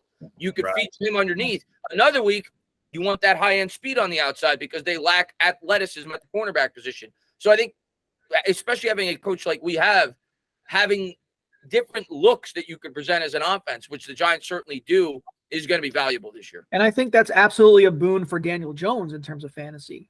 Yeah. You know, he can spread it out and get the yards he needs. That's excellent. That's an excellent point. And it's also the reason why I think that all of these guys are flex considerations, and you can't really rely on one from just a fantasy perspective to be in the lineup week in and week out. That's true. It's what the team wants, but like fantasy people were selfish. Outside of Waller and Barkley, and of course Jones, I agree. There's not a week-to-week player on this roster. There's a certain player on this team that we haven't talked about yet. I think I remember him. Saquon Barkley. I think he's kind of important. Yeah, I'm wearing his jersey, so yeah. That is a Saquon jersey. Not if you're paying money, he's important. He's like the, you know, like hey, at least he got a contract. At least he got a contract. I mean, you know, you got Josh Jacobs out there. Zeke's still sitting around. What's his name? Mixon took a pay cut. Yeah. You know, at least he got something. Yeah. And you know, trust me, I know Chris has talked till he's big blue in the face about this subject. I won't ask about the contract. Yeah, we don't need to get into all that. This is just about points on the field. Yeah. So, like, his range, I think, is interesting because before he was signed and, you know, the whole video came out where he's talking about maybe I will not show up, his ADP was down. Now, okay, he's playing. Like, let's just take 3 names. Who would you guys want out of one of Bijan Robinson, Jonathan Taylor, or Saquon?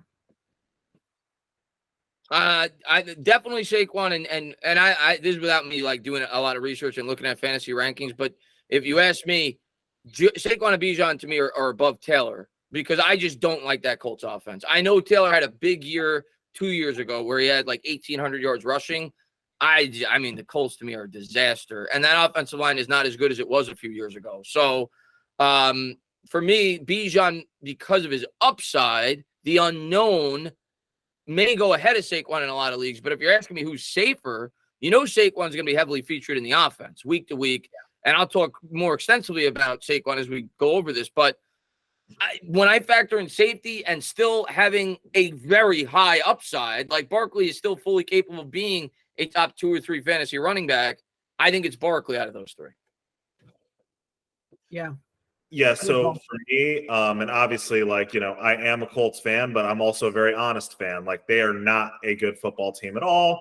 You know, their owner and the running back are getting into it. Like, he's willing to fly an orca across the country for $20 million, but won't pay his running back. That's wild, man. He cares more about a freaking whale than Jonathan Taylor. The money says it all. There's a South Park episode about that. But yeah, like, so if I'm on the moon ranking these guys, again, because I'm a fantasy degenerate and I'm always going to err on the side of the unseen and the tantalizing upside. And the you know, running back's a young man's game. Like, I would go personally Bijan, Saquon, JT. You know, again, it's like, okay, like, you're brand new, fresh legs in an offense that basically has no choice but to run the ball a million times a game. And has the pass catching chops. Like I would probably, I think, the upside of Bijan over Saquon, even though obviously like we've seen Saquon's upside as being the number one overall running back in fantasy. I'm just taking into account the mileage and and all of that. And the other thing that you want to factor in with Barkley is he's coming up a year where he had by far his most touches. So you have to worry about him potentially getting hurt or wearing down from that aspect. Right. You had the extra regulars. Well, he only played 16. He didn't play the 17th week, but then you had the 2 playoff games on top of it. So he's coming up by far his most mileage. Yeah. And he was great. That's the other thing is that, like, you're talking about a guy. There's only like a couple running backs, a few running backs a year that are capable of 50 catches for good yardage and closing in on 300 opportunities on the ground. There's just not that many guys anymore. Yeah. There's not that many. So is elite. He's firmly in the tier 1 of running backs is basically what we're talking about. Yeah. A couple things, a couple like quick stats I'll say. So something I found that was interesting, that the most productive season for running backs over the last 10 years is actually their rookie season. And I think we saw that with Saquon. Maybe his second year is better. Oh, well, what year did he get hurt? It was by far his best year, Saquon. Yeah. So that's a reason to look at Bijan. But at the same time, there's no guarantee Bijan comes out and blows the doors off everybody right away. It might take him some time to get going. He will absolutely be featured in that Falcons offense. They want to run the ball. After, I think it was week 10, maybe 11, we played the Texans. Saquon Barkley got 35 carries. I was at that game. Yeah. So you saw a lot of Saquon. You got a heavy dose. Yeah. We went to a game in New York when they played Tampa, and Saquon had like 3 touchdowns on my fantasy team. I got to watch my real life quarterback and my fantasy quarterback in the same game throw. Was it 4 interceptions in the first half? It was a lot, and I just remember being like, "Man, this sucks," because it was cold that day. Yes, and I didn't. I was like not having fun, and it was cold. Worst experiences of my life, but it's a nice stadium. But anyways, about Saquon, they brought his carries way down after that. Yeah, I think that they're really gonna try because things happen within a season that change things up, right? Mm-hmm. They're gonna really try to even out his workload. I agree with you. He will still be fantastic for fantasy, but I might even lean Bijan in this situation just because I do feel like he's a rookie, and Art Smith, which has been said to be Chris's lookalike, NFL doppelganger. You're not big like him. I think he's kind of chunky, but like, I think he's just gonna hand him the ball 25 times a game and not even give a shit. Like that's what I think is gonna happen. So. They're basically flip a coin for me. I'm flipping a coin. I think if I was not a Giants fan, I would lean Bijan just based off of his upside. I'm going to be honest with you. I don't think I would draft Saquon Barkley this year, probably where he's going to go because of the way I envision this offense going towards. He's still going to be heavily featured. He's our best weapon, but I don't think he will be as featured as he was last year. I think we're going to throw a bit more. I could see Barkley be doing more damage in the passing game. Last year, I think he only had about 350 yards or so through the air. I could see him having 500 plus through the air, but I think we're going to have more of a running back by committee approach with Barkley still being the lead dog. But I think Gray's going to cut into a little bit, the rookie running back that we drafted. Obviously, Jones going to get his touches on the ground. So I think they scale, like I don't have Barkley stats in front of me. Let's say he had 350 carries last year. Or he probably didn't have that many, but I could see his carries coming down by 15% between using more of the backups in the ground game and just becoming a team that throws the ball a bit more. 250 instead of 290. Okay, basically. Yeah. He got 295 rushing attempts last year.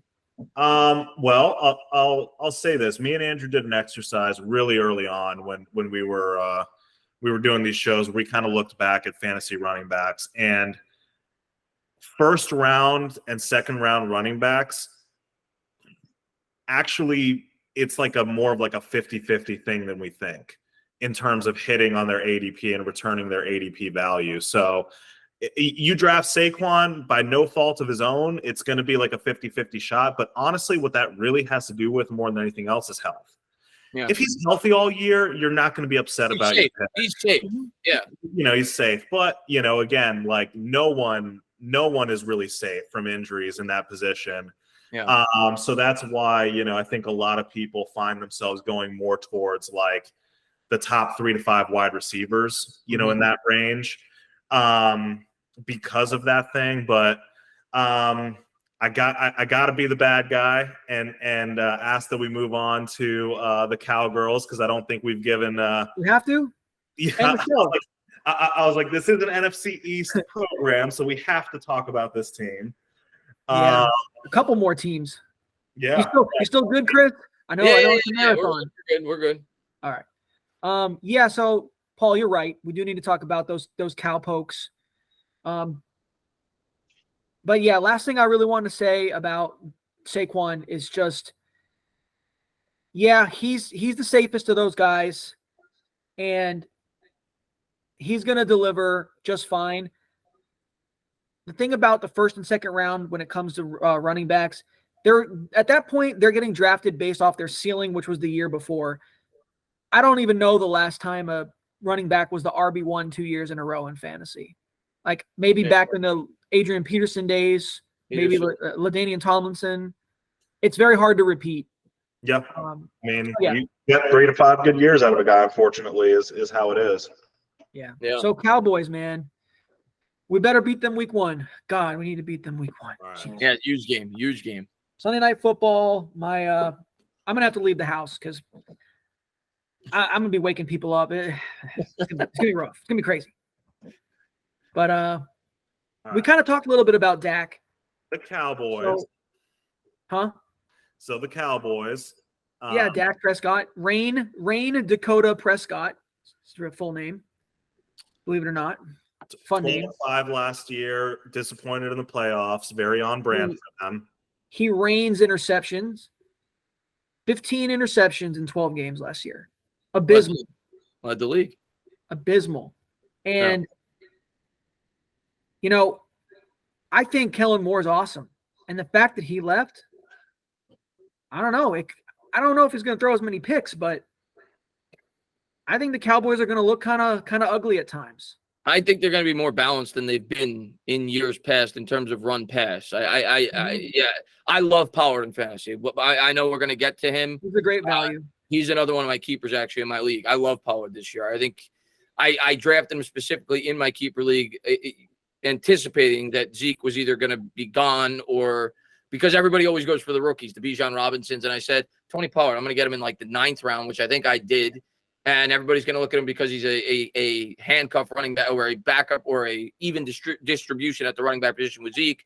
So he's going to fall. He's not going to be a sexy keeper guy. Right. Yeah. I said he's going to be a top 5 or 6 fantasy running back the following year because Zeke's either going to be gone or in a much reduced role. So I'm a big fan from a fantasy standpoint in Pollard this year. But when it comes to Dak, I'll start with him. If it's a 2-quarterback league and you have I think he's a safe, solid QB2, but he does not have the upside that we talked about with Daniel Jones, at least in my opinion, which is why I'm not in love with him from a fantasy standpoint.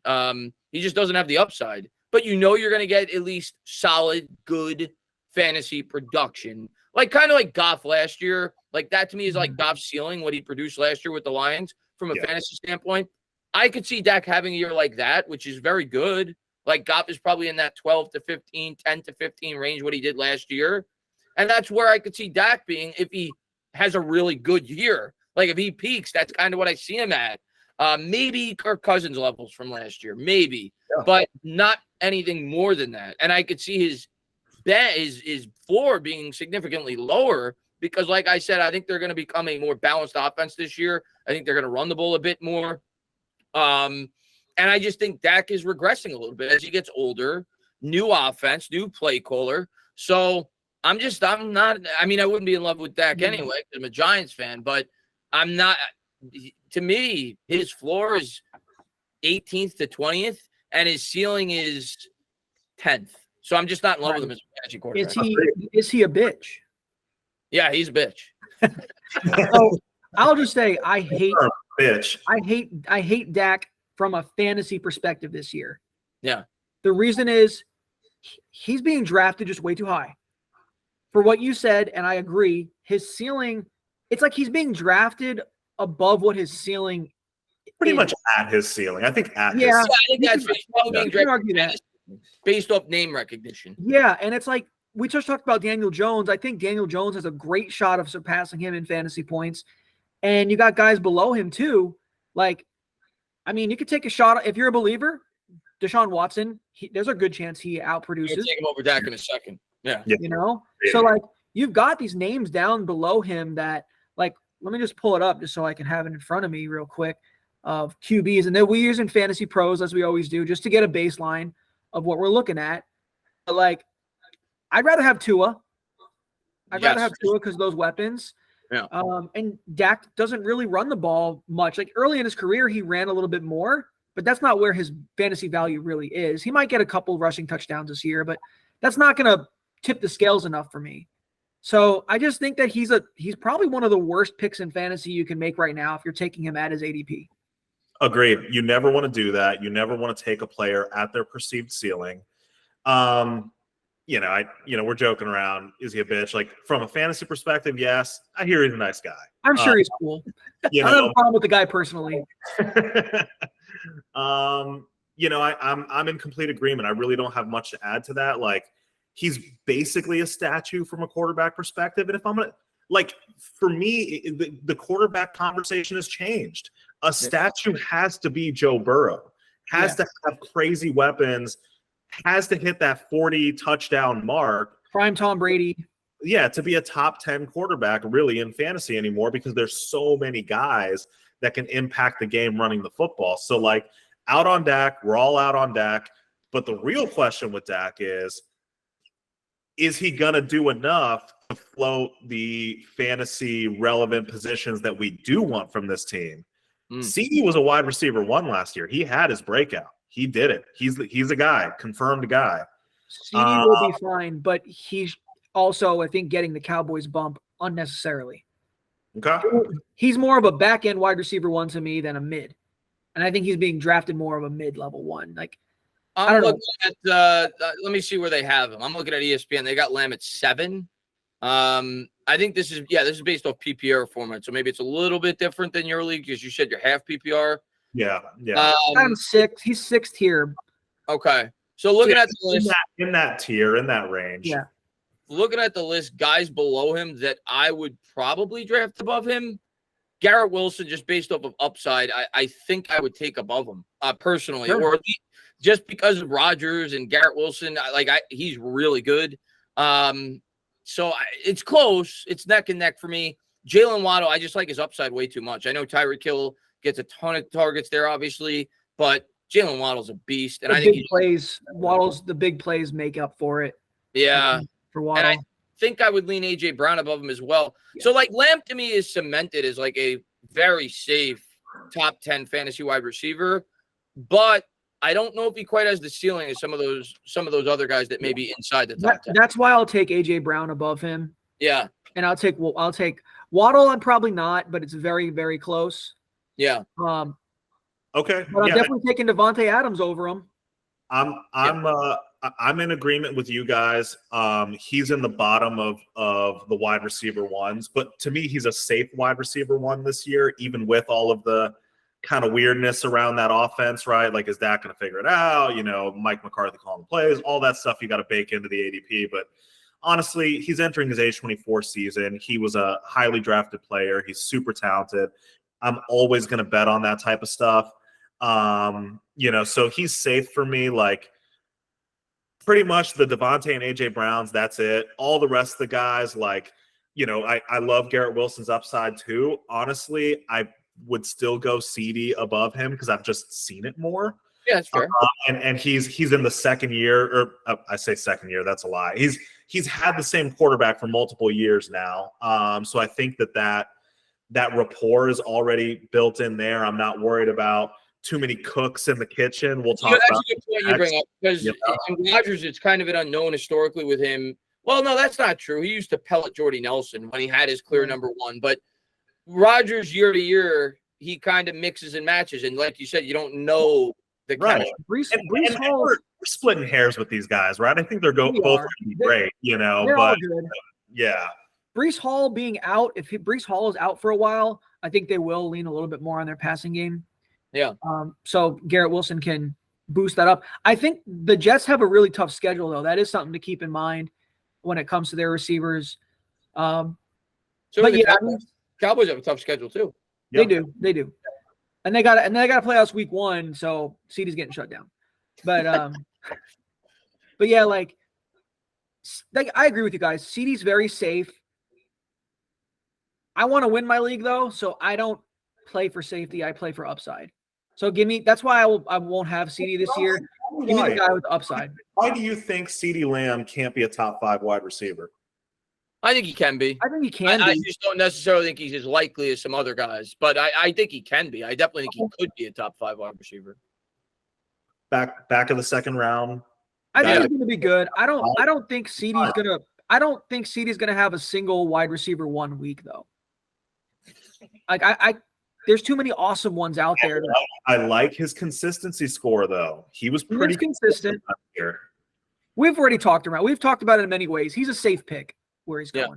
He's kind of like Brown, the guy that's ranked right next to him, Amon-Ra St. Brown on ESPN. Yeah. I think they're very similar. You know, they're going to get a high target share. They're both very talented, but I don't view either one of those guys as they're not, if Chase is healthy, they're not approaching Chase. They're not approaching Justin Jefferson. To me, not 101. Yeah. Yeah. To me, he's like a guy that is very safe. You know, he's going to be a top 10 fantasy wide receiver, and he's going to be between 10 and 5, 10 and 6. Like that's where I put CeeDee, which is great. But it depends on where he's going in these drafts. Return my value. I'm fine with that. You know, I have a little more risk aversion to Andrew usually, so that's probably what you're hearing here. That's true in most things.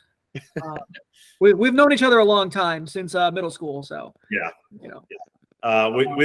We don't have enough time on the pod to get into the whole history. No. So Brandon Cooks, the man who's been on the most traveled man in the NFL, it seems like. I mean, God, I remember having him on the Saints back in the day. Flyer miles for real. Yeah. Yeah. And at least he stayed in Texas this time. You know, just went over like, I don't know how many miles that is, Houston to Dallas. It's a big state. Yeah. But man, Brandon Cooks, he's a big question mark for me. I don't think I'm going to draft him anywhere because there's just players I like more around him. But like, he's an interesting name for sure. Yeah. Yeah, he's an interesting name. And throughout the course of his career, he's been a consistent name outside of last year. Very similar like McLaurin, actually, in terms of statistically. I'm not saying in terms of the style of wide receiver. Yeah. But in McLaurin that we talked about earlier, throughout the course of his career, you could say, I know what I'm getting. I'm getting 1,000 to 1,150. I'm getting 65 to 70 catches, and I'm getting 5 or 6 touchdowns. Like, that's what he's been throughout the course of his career. Last year, of course, not so much. Yeah. But yeah, I think in this offense, could I see him being a guy that could do what you've been used to him doing? I could see it. I could see him hitting that 1,000-yard mark, maybe that 900 to 1,000-yard mark with 4 or 5 scores for sure. So in the right situation, could he be a nice piece to draft? Sure. But he doesn't, like you said, when you look at the list of the wide receivers ranked around him, when I look at it, he's 35 on ESPN, and I look at the guys surrounding him. Brandon Ayuk, I think his upside is much higher. George Pickens, much higher. Traylon Burks even maybe higher, obviously, with Tennessee, but the quarterback position's kind of iffy there. Christian Kirk I like more just because of the quarterback that he has. So he's kind of like appropriately ranked, but I could see him being a guy that maybe jumps into that upper 20s area, 28, 29, if he could have a McLaurin-like year, like we talked about earlier. So I don't hate him from a fantasy perspective. He's just not sexy. He's not. There's no ceiling there. There's no. Yeah, it's not something. I think he's a daily fantasy and best ball darling because you're gonna get a few spike weeks. Yeah, that's a good point. But season-long leagues and definitely not dynasty because he's a bit older now. he's not really the guy you're targeting. I also think the preseason is going to push him down a bit just because names below him are like some of those rookies. Like you've got Quentin Johnston below him from what I'm using Fantasy Pros. Kind of where'd I go? I lost him now. Yeah, so anyways, he's in the range with Kadarius Phoney and Johnston, Elijah Moore. People are excited about JSN, Jordan James Addison. Flowers. If they show anything in preseason, those guys are going to kind of get a boost. Yeah, and Cooks is just going to stay there, which means he's going to lower. Right. You know, which means you might get really good value. Like Brandon Cooks would be a really good wide receiver 5. Like if you could stack him late in your draft, and because he's not a sexy name and there's not he could be a really nice valuable depth player in your fantasy. Sure. Yeah. I just think he's one of those guys that I typically avoid these guys that I feel I have to play bingo with. Like what's the right week to start them? I try to avoid that as much as I can. But if they're on the end of my bench and I need a receiver on a week, there's always a chance that he goes for 102. So, he has that capability. He's a classic example for me of a guy that at this point of his career has more of a name than a game. And he's an example of a better NFL player than a fantasy player. Like, I think he does good things for this offense. Like, honestly, we talked about Dak's down year. The counter argument can be made that part of Dak's down year was not having a reliable second weapon the whole year. The other side of CD. So I think it's helpful. I think Brandon Cooks does help this offense, but he's a speedy wide receiver going into his 8th year. Has some exciting rookies and bigger roles around his draft costs. Like, for the right price, would I do it? Yes, but probably he won't end up on a lot of my teams. Yeah. And you still have Gallup, who's I don't know the story with Gallup, but he go away. Yeah. Like they have other talented wide receivers on that team. So he probably won't hit that 1,100-yard mark, which I think is probably his ceiling. And the other thing that I don't love about him is I think he projects to be a receiver, kind of like you said. He may have 1 or 2 big weeks out of the entire year, and then outside of that, he may be a 35 to 40-yard receiver week to week. So you're not going to getting a consistent level from him either. I probably would lean more towards, especially when you're talking bench depth, towards a guy that I feel confident is going to get me 5 for 50 week to week, and I wouldn't feel confident with a guy like Cooks. Right. You might take a high enough used slot guy over him because you like a Moore, who you just mentioned with the Jets. Right. Yeah. So I think good there. And Chris, you talked about it earlier, and I agree with a lot of what you said. But the highest drafted player, the second highest drafted player, I should say, on the Cowboys this year is going to be Tony Pollard. Yeah. Mm-hmm. The question with him, I don't think is people are excited about him. I think the question is he going to be a legit 3-down workhorse back like we hope that he will be? I think he's going to get the opportunity to be. The question is, will he be effective doing it? But I think he's going to get the opportunity. I think it definitely projects that way. It may be short-lived. It may be just for this year, being that he's on the tag. But I think everything sets up for Pollard to be massive in fantasy this year. I was so happy when I snagged him last year, like I said, in the keeper league. Because, I think this Dallas offense is going to get back to being a bit more balanced. I thought they mistakenly, even though Moore's a very good play caller, got a little too pass happy with Moore. They got away from their a little bit too much. Yeah, so I think they're going to get back to that. I think they're going to be a bit more balanced this year. And Pollard, of course, is very capable as a pass catcher too. I like him. I see him on ESPN right now. He's ranked 9th at the running back position. Just based on opportunity and upside, I think I'd have him higher. I think I would have him. I think I'd have him in the top 6 or 7. Like I'm pretty high on Pollard this year. He's, I think, by far my favorite Cowboys fantasy player this year. Andrew? He is, in my opinion, he might be the most kept player among keeper leagues because where he was drafted last year and where you can get the value this year. Shout out to Juan. Yeah, we have someone in our league who's keeping Tony Pollard as he should. I do feel like Tony Pollard, even in a regular redraft league, if he's going at like the back of the second, maybe early third, he's one of the best picks in fantasy right now. Yeah. Ronald Jones has never been great. He's also suspended for a couple games. You've got this midget twerp in the like Boston Scott range of body types, which is very scary to think about for us Giants fans. But like, he's got the opportunity laid out in front of him in a historically very run-heavy team with a good enough O-line and a quarterback that I think it showed last year. Maybe we shouldn't put this much responsibility on Dak's shoulders. Yeah. Because it didn't work out as well as we wanted to last year. So I agree. I mean, I think Tony Pollard is one of the absolute best picks you can make in fantasy right now. So congrats to you being able to keep him, Chris. Yeah. And he is not a flash in the pan, because I see that in kind of the show I don't notes. think so. Like, he's legit, man. There's enough of a sample size here. We know who he is. He's been over 5 a carry with 500 attempts. That's real. Yeah. That's real. He's basically like how Aaron Rodgers was to Brett Favre. He had to sit behind Zeke really for a while. And the only difference is we got to see flashes of Pollard where we didn't get to see that. For 2 years. For 2 years, he looked like the better runner between the two. It drove me crazy that they were so committed to Zeke. So, yeah, Tony Pollard's fantastic. Target him in the second or third, early third. If you get him there, if you get him in the third round, you got to be singing hallelujah, because your team's looking great. Andrew, a more interesting question that I want to throw it, to everybody here, because, okay, cool. People are going to draft Tony P. He's a great value. Awesome. I don't think anybody is going to argue with you there. We know running back is the most injured position in fantasy on the field. We know that.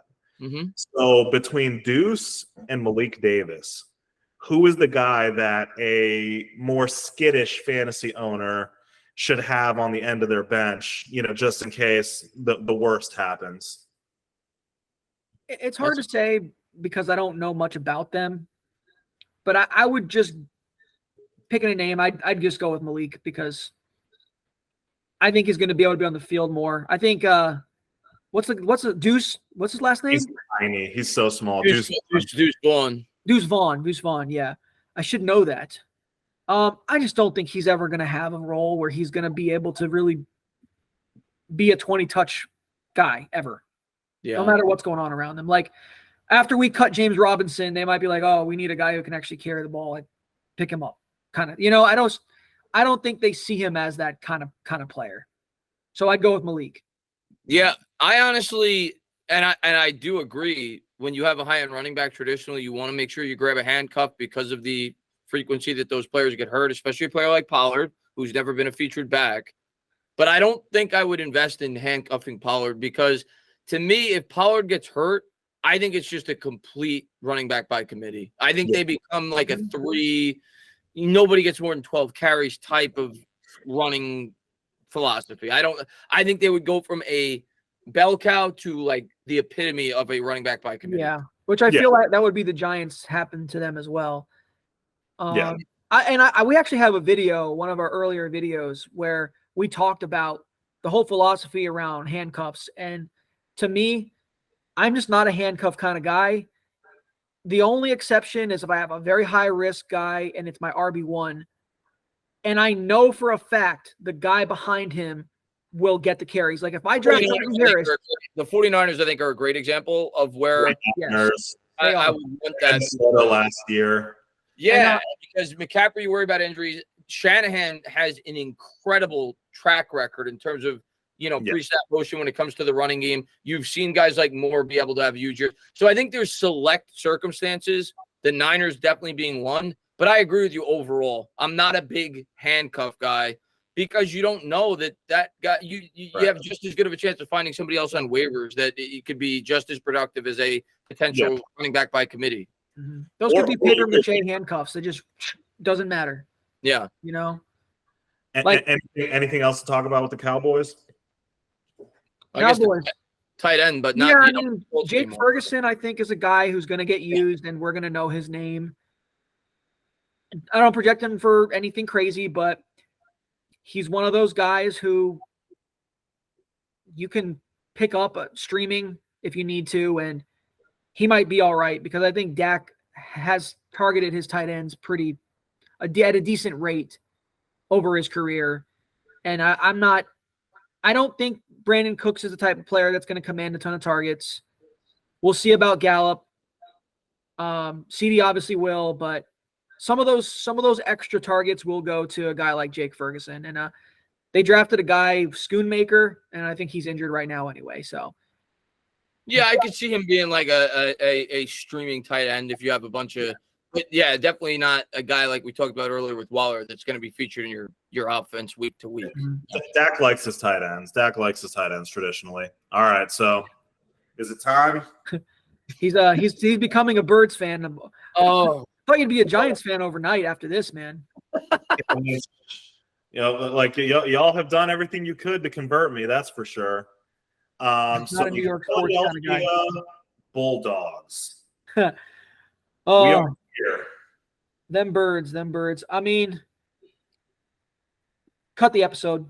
I'm done. I can't say anything good. It's like, and good night. We lost connection, sir. Show's over. So yeah, man. The Eagles. The Eagles, they're one of the best teams. They're probably the best team in the NFC. They're freaking good.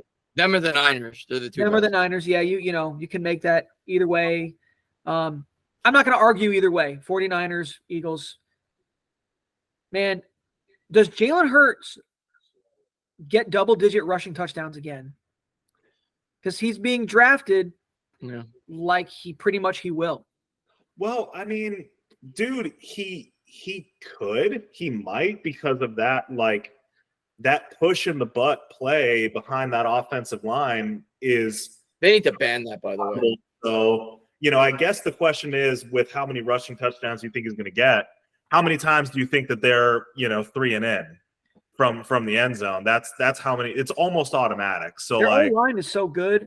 And sadly, they did not ban that play. Yeah. And he's freaking strong, bro. I think he's going to get at least 10 rushing touchdowns this year. I hate to say it, but I do. No, I mean, fantasy Hurts is cemented as a top 5 fantasy quarterback. That going in because of his dual threat capabilities, because of the overall roster around him. If Hurts was on the Giants, no, but he's on the Eagles. He's got the best offensive line. He's got one of the best wide receiving cores. So yeah, I think everything. He's basically Brock Purdy, but with running capabilities. Like Purdy's got everything around him, but he's pretty much strictly a thrower. Hurts is also a runner. Like he's in quarterback heaven, and he's a dual threat quarterback. So what you're getting out of him. He's going to be a top 5 fantasy quarterback this year. Yeah, well, he's going to be a top 5 unless he's hurt. That's for sure. Now, I think the question a lot of people would have is, can he be the one? Can he be the overall fantasy quarterback? Yeah, he could be. He could be. He could be because the rushing is there. The overall offense is good enough. They're going to score a lot. He's got fantastic weapons. Mahomes, as amazing as he is, doesn't have the rushing upside. Yeah.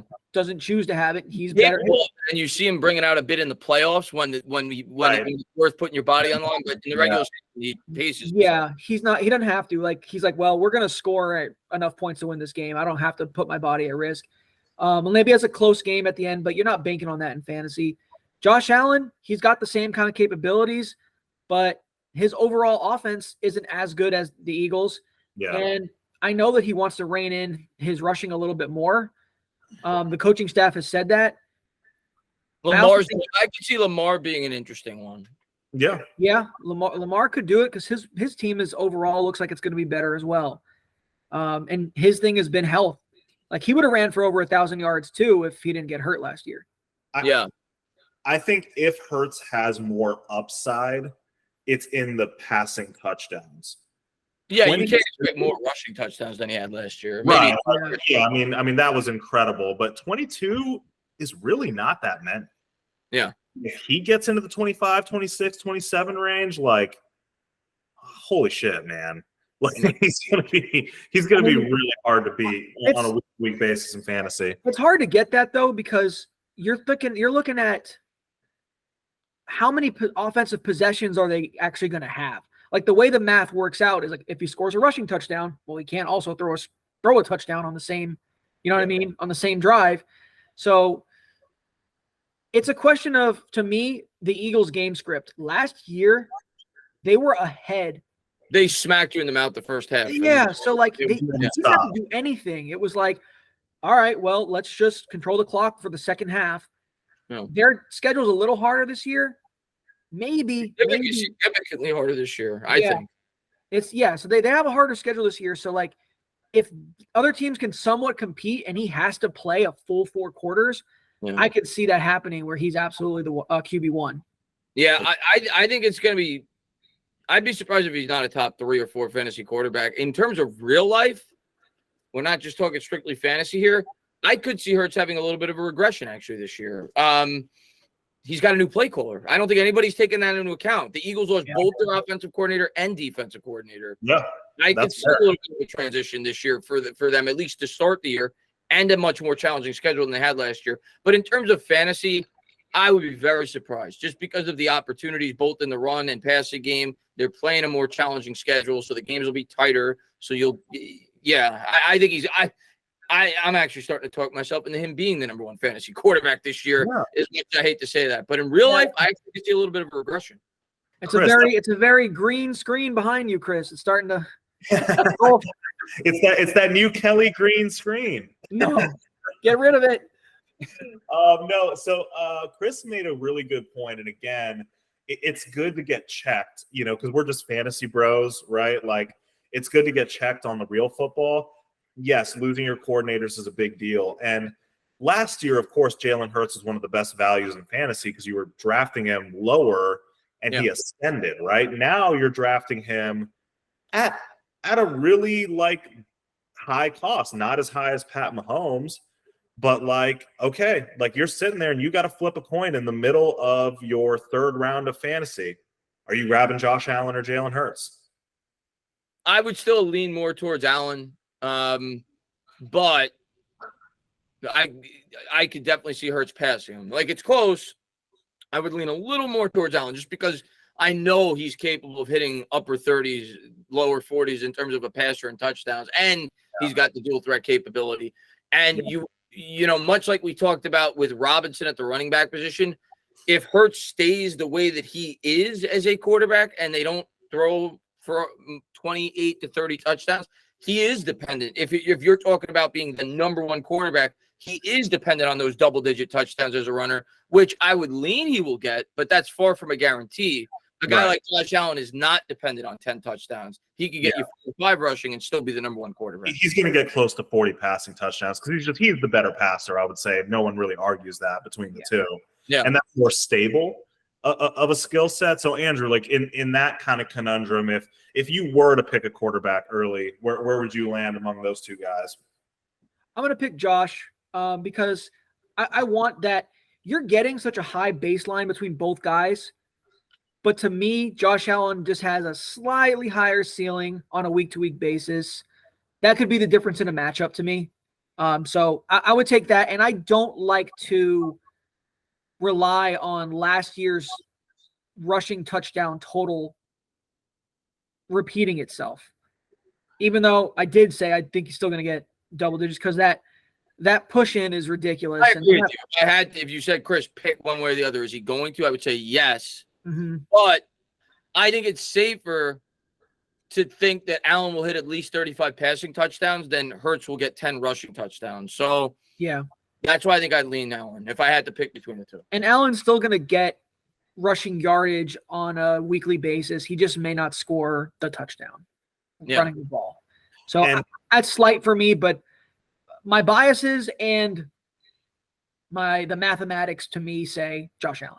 I'm completely in agreement because, again, I think Chris brings up a good point. Yes, Jalen Hurts is awesome. We saw it for 1 year. Could there be a potential regression in the passing? That is possible, right? Every year somebody comes in, right, as this is the best team in the division.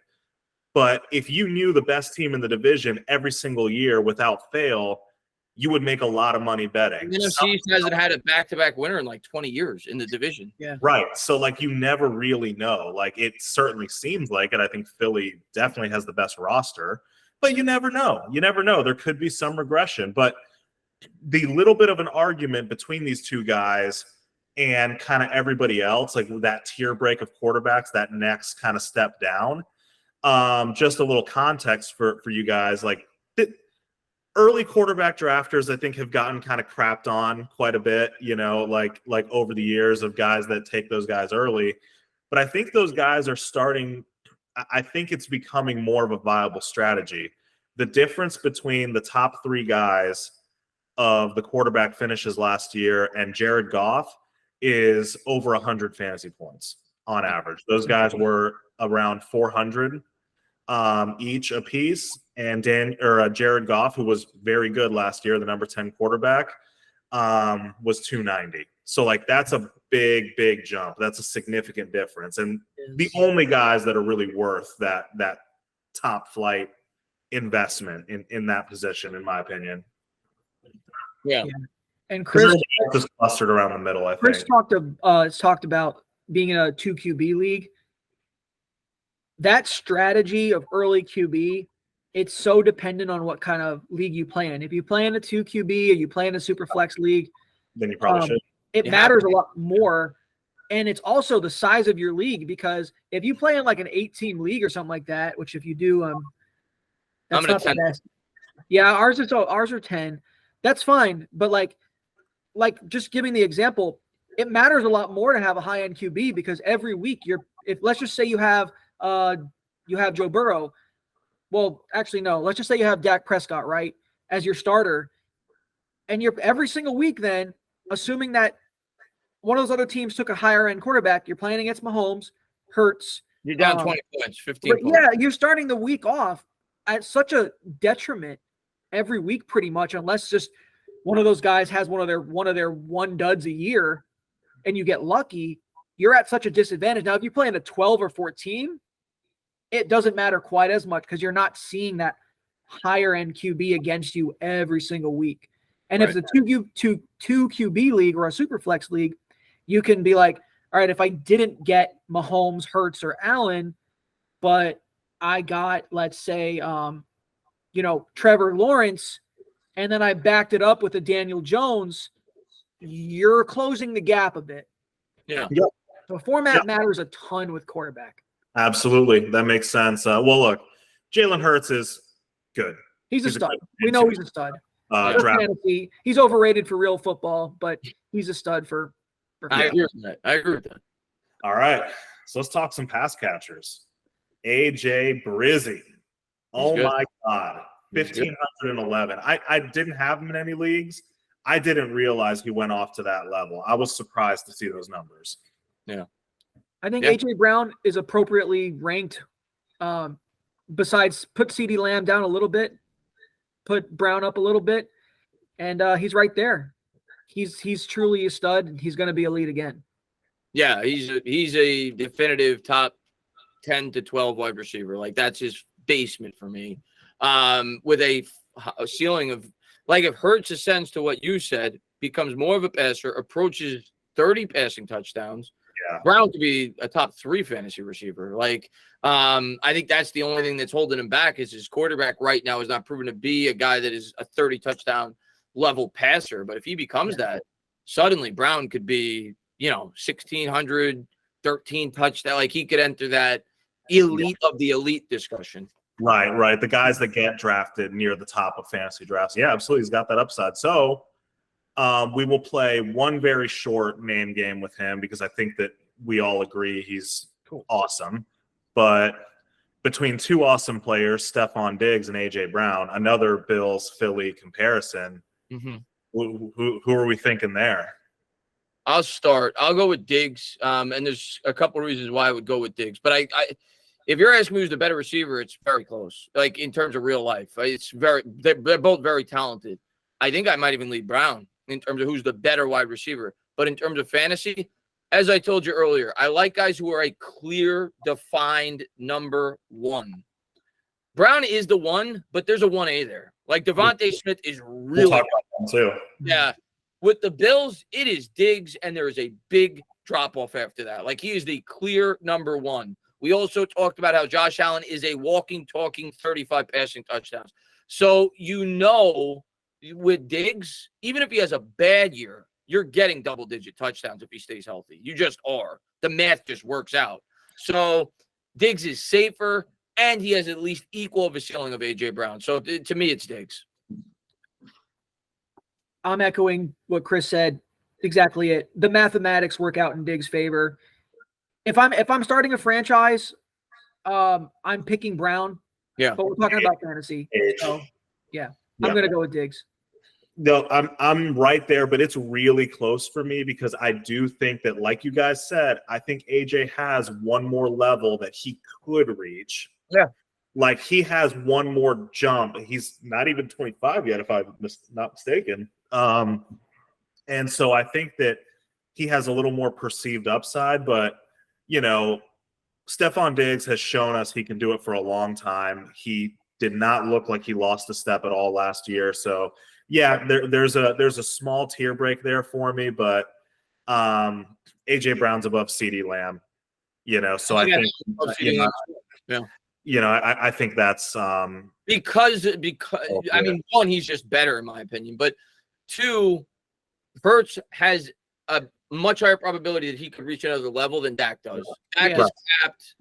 Dak, I think, is only potentially regressing from a fantasy perspective. So you factor that in as well. I think you have to lean. For me, when you're factoring in ceiling on top of it, safety, it might be CD, but when you're factoring in ceiling, if they're neck and neck and there's a tiebreaker, I would lean Brown because I think his ceiling's higher. And I think Brown is plenty safe too. Yeah, he's definitely safe.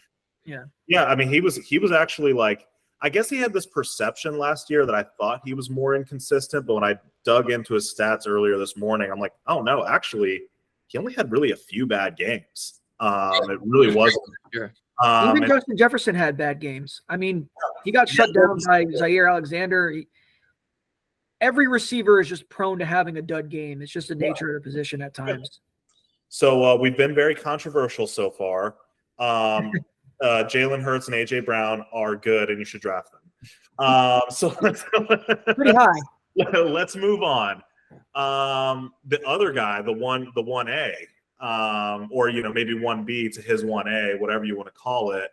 Devonta Smith, super talented, not as vertical, I would say, as AJ, but his route running is pretty impressive to watch. Like, where do we feel like he is in terms of on the rise, staying right where he is? Like what's kind of the feelings there? Yeah, I mean, in terms of a talent, I think he's really good. I was actually not in love with Devonta Smith coming out. I wasn't in love with the Giants potentially drafting him. I liked Waddle significantly more. I liked Chase significantly more. But the more I've gotten to watch Devonta Smith play in the NFL, he's incredible. He could be a top 3 or 4 fantasy receiver if he was in a different spot. Like, I think he's that talented. Yeah. But because of where he is, I think he's kind of like in a situation where Ayuk is with the Niners, who I think is another incredibly talented wide receiver, like where T. Higgins is with Cincinnati, where they have another stud that may be just slightly better than them. So because of that, it limits them from entering much further than maybe 10th at the wide receiver position in fantasy. Yeah, that's exactly the point I was actually going towards, Chris, was who's the best of the number 2s on their team? Because you've got Waddle, you've got Higgins, you've got Smith, you've got Ayuk, who are all very good receivers, but they're not the top option. So you kind of have to make a bet on what we're talking about. We said earlier, you got to go with math. You go with the more featured receiver. Yeah, and then also you go with who you feel the quarterback is going to throw more touchdowns, right? Mm-hmm. So like, if I think we all would agree that Joe Burrow is going to throw more touchdowns than Devonta Smith or than Jalen Hurts. Yeah. So I'd rather lean T. Higgins because he has a chance for that touchdown upside. I don't even know what question you were asking, Paul. But no. I was just asking like where we feel like, is he going to take the next step? Is he pretty much going to stay where he is? And I think what I'm hearing from both of you, I like his range. Yeah, fine I with think you're that. appropriately right. He's like where he's McLaurin, but a higher version of McLaurin. Yeah. McLaurin, he's in the proper range. You know he's not going to go much higher or lower than his range. I think it's the same thing with Smith, but he's a legitimate high-end wide receiver 2 instead of being a back-end wide receiver 2, high-end wide receiver 3. Yeah, no, I agree with that. I'm looking at his range right now on Fantasy Pros. Like, yeah, I mean, look, I'm taking Debo ahead of him because, again, like, upside, like he has a chance to be the one where I don't think Devontae has that chance without injury. I'm probably taking DK. DK, absolutely. That's the name I was going to talk about. I don't know how he's below. I mean, come on. Touchdowns. Well, he had one year where he didn't get double-digit touchdowns. It's the Philly bump. Everybody loves Philly. Like, even I feel that little bit of a pull, right? Like, shit, like, if I'm not going to get AJB, if I'm not going to get Hurts, like, I don't want to feel the FOMO. I don't want to feel left out. I want to feel like, I'm getting a piece of that off. Pick up Boston Scott if he plays the Giants. Right. Yeah, that's all you got to do if you want Philly. That's well documented. So Devonta Smith, good, but is pretty much going to stay where he is. I think we're all in agreement there. Yeah, I think he's a great, like, if you get Justin Jefferson or if you get one of the top 2 or 3 projected wide receiver, Jamar Chase, if you get one of those guys, I think he's a great wide receiver too, because it like we were talking about earlier, I think a lot of it depends on your roster construction too. Because say you're a number 1 wide receiver, CeeDee Lamb, for example, you miss out on the top 6, 7 guys. You end up with CeeDee Lamb. You may want to go for a little bit more of a risk with your wide receiver too. You may want to go with a Debo, who's got a much higher ceiling. You may want to go with a Chris Olave.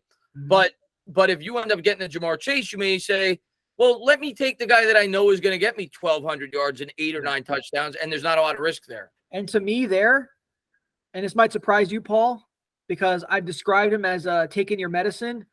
In that situation that Chris just described, give me Keenan Allen. Yeah, he's safe. He's very similar. He's going to get from a fantasy perspective. Yeah. Yeah, he's going to get at least 8 targets a game, and he's going to be productive. I mean, I know he's not going to ever be a massive touchdown scorer, but I don't think Devonta Smith is either. Okay, but just to be a little different, I hear what you're saying, which is fair. In that same decision, I will take Devonta Smith over Keenan Allen because they profile as kind of the same player, sort of. But I'm just going to take the youth. I'm going to take the youth. He's a better offense. And I like in that particular situation, I love Herbert as a passer. I just think, and with Kellen Moore as the play caller, that's a potential. He's got a chance to me to get 5,000 passing yards this year. Yeah. So that's why I'm in that camp. But maybe I'm just too much of an Eagles hater where they're so high in their ADPs, and I think they're comparable in terms of what I project them to be. Yeah. Mm-hmm. Keenan Allen and Devontae Smith. I think they're very similar. I'd probably pencil both of them between 1,100 to 1,200 yards and 7 or 8 touchdowns. Because he's younger, maybe that's why. But if real life, I would take Allen because I hate the Eagles. But football's a young man's game. I'm 33, man. I don't want to get hit like that. Sheesh. I do want to just shed some light on too. And this is not me hating Devonta Smith in any way. He's got a really good positive and a negative too. Start with the negative. When he was really going off for fantasy, Dallas Goedert was out. That's one thing. Good point. Yeah. He also is about to have a kid or just had a kid or something like that. Dude, when you have a baby, you become more of a man. I'm just saying. He knows. Andrew would know. The other thing I'll talk about, because now you're starting to talk me into Keenan Allen as I'm thinking about it. I think Keenan Allen will be a much more consistent fantasy wide receiver than Devontae Smith. And that's important when it comes to fantasy. You want to know every week this guy's going to get me at least 12 or 13 points. The Eagles last year, Hurts had games where he threw for like 100 yards and he ran for like 150, where with the Chargers, every game, Herbert's going out there, he's going to throw for 250 plus. Yeah. And so, from a consistency standpoint, Smith is probably going to have, like, if you go week by week, the 34 weeks combined of those two players, the 3 or 4 highest weeks will probably be Devontae Smith. But Smith may have the 8 lowest. Where with Keenan Allen, you're going to get, you're getting good production pretty much week. Chris, that's a great point and something that I think we touch on a little bit, but I don't think we put it quite that way. it's a weekly game. Fantasy is a weekly game. So like when you look at these tiers of wide receivers, right? And there's like probably 20 guys that all get like about 1,000 yards and 6 or 7 touchdowns. And it's like, well, what the hell's the difference to all those guys? Let me take any of them. Consistency matters, because how many times have you missed the playoffs by just losing 1 or 2 games, right? Yeah. You know, so like knowing that how you get to every year yards, it matters too. That matters. No, that's true. That's true. And that's why you may be talking me into Keenan Allen, because I do think he'll have the more consistent year. And if they're going to put up similar numbers, I probably have the guy that's going to give me the more consistent year than the 3 or 4 explosions. Yeah, and that once again, hate Devontae Smith now. I mean, so Devontae Smith is what? Like he's a 4th round pick right now. Yeah. Maybe a 3rd, maybe like a late 3rd pick in fantasy. Your typical redraft league. Once again, when you're getting into these like 4th, 5th, 6th rounds, you really any kind of smart fantasy player is going to take into account the roster they've already built. Yeah. So like, let's just for argument's sake, say I took whatever, Saquon Barkley, came back around and I took Derrick Henry, and then I was able to get Mark Andrews in the 3rd.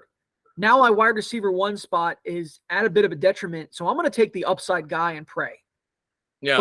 But if I got Jamar Chase in round 1, I'm going to take a Keenan Allen because it's safer. Right. So I think that's the conversation that we have. Devonta Smith can absolutely. I mean, you never know. I mean, anything happens to AJ Brown, Devonta Smith is blow up. Yeah. He could, well, even if it doesn't, like he's still young enough that he could hit another gear. We don't know that, right? Yeah, you're right. On the field targets. And Jalen Hurts is not an old quarterback. Is unknown too, like we talked about earlier. So that has to be factored in too. It's tough. These decisions in these middle rounds are going to be tough this year. They're tough. I did want to talk about Dallas Goedert. Yeah, because I think that's an interesting Dallas and Philly. It's a good time. Yeah, I know, right? It's like, can a Giants fan have a worst possible player? Somebody named Dallas playing for the Eagles. Like, I don't know. And then his last name involves the word dirt, which is basically Washington. They're just he's all 3 of the NFC rivals. And by stature, he's a Giant. So it's like he's everything. Yeah. So he is the NFC East, is what we're figuring out here. That's a good point. Yeah. Okay. Well, he is the NFC East, but is he your tight end 1? That's the question. So, like he's boring for me. He's boring for me. Like he's like Kittle for me. Not quite Kittle.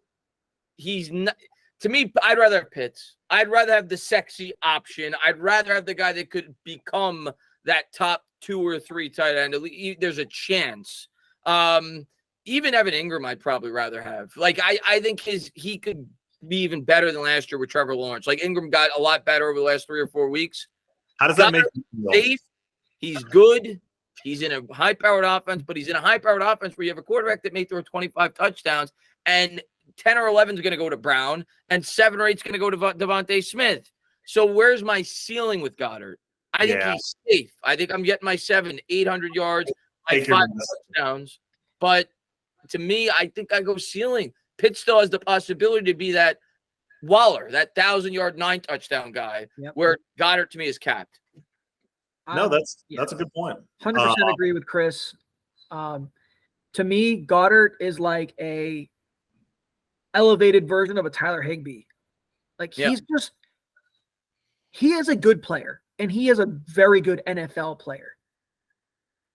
Yeah, I'm not going to take him. You're basically taking a guy who's going to outscore like some double-digit round picks by like 10 or 20 points total. I'm not buying Goddard at that price. You can say that about a lot of tight ends. No, you can, but you don't have to pay the same price. Goddard's just way too high for me. And you said it earlier, the Eagles bump is real.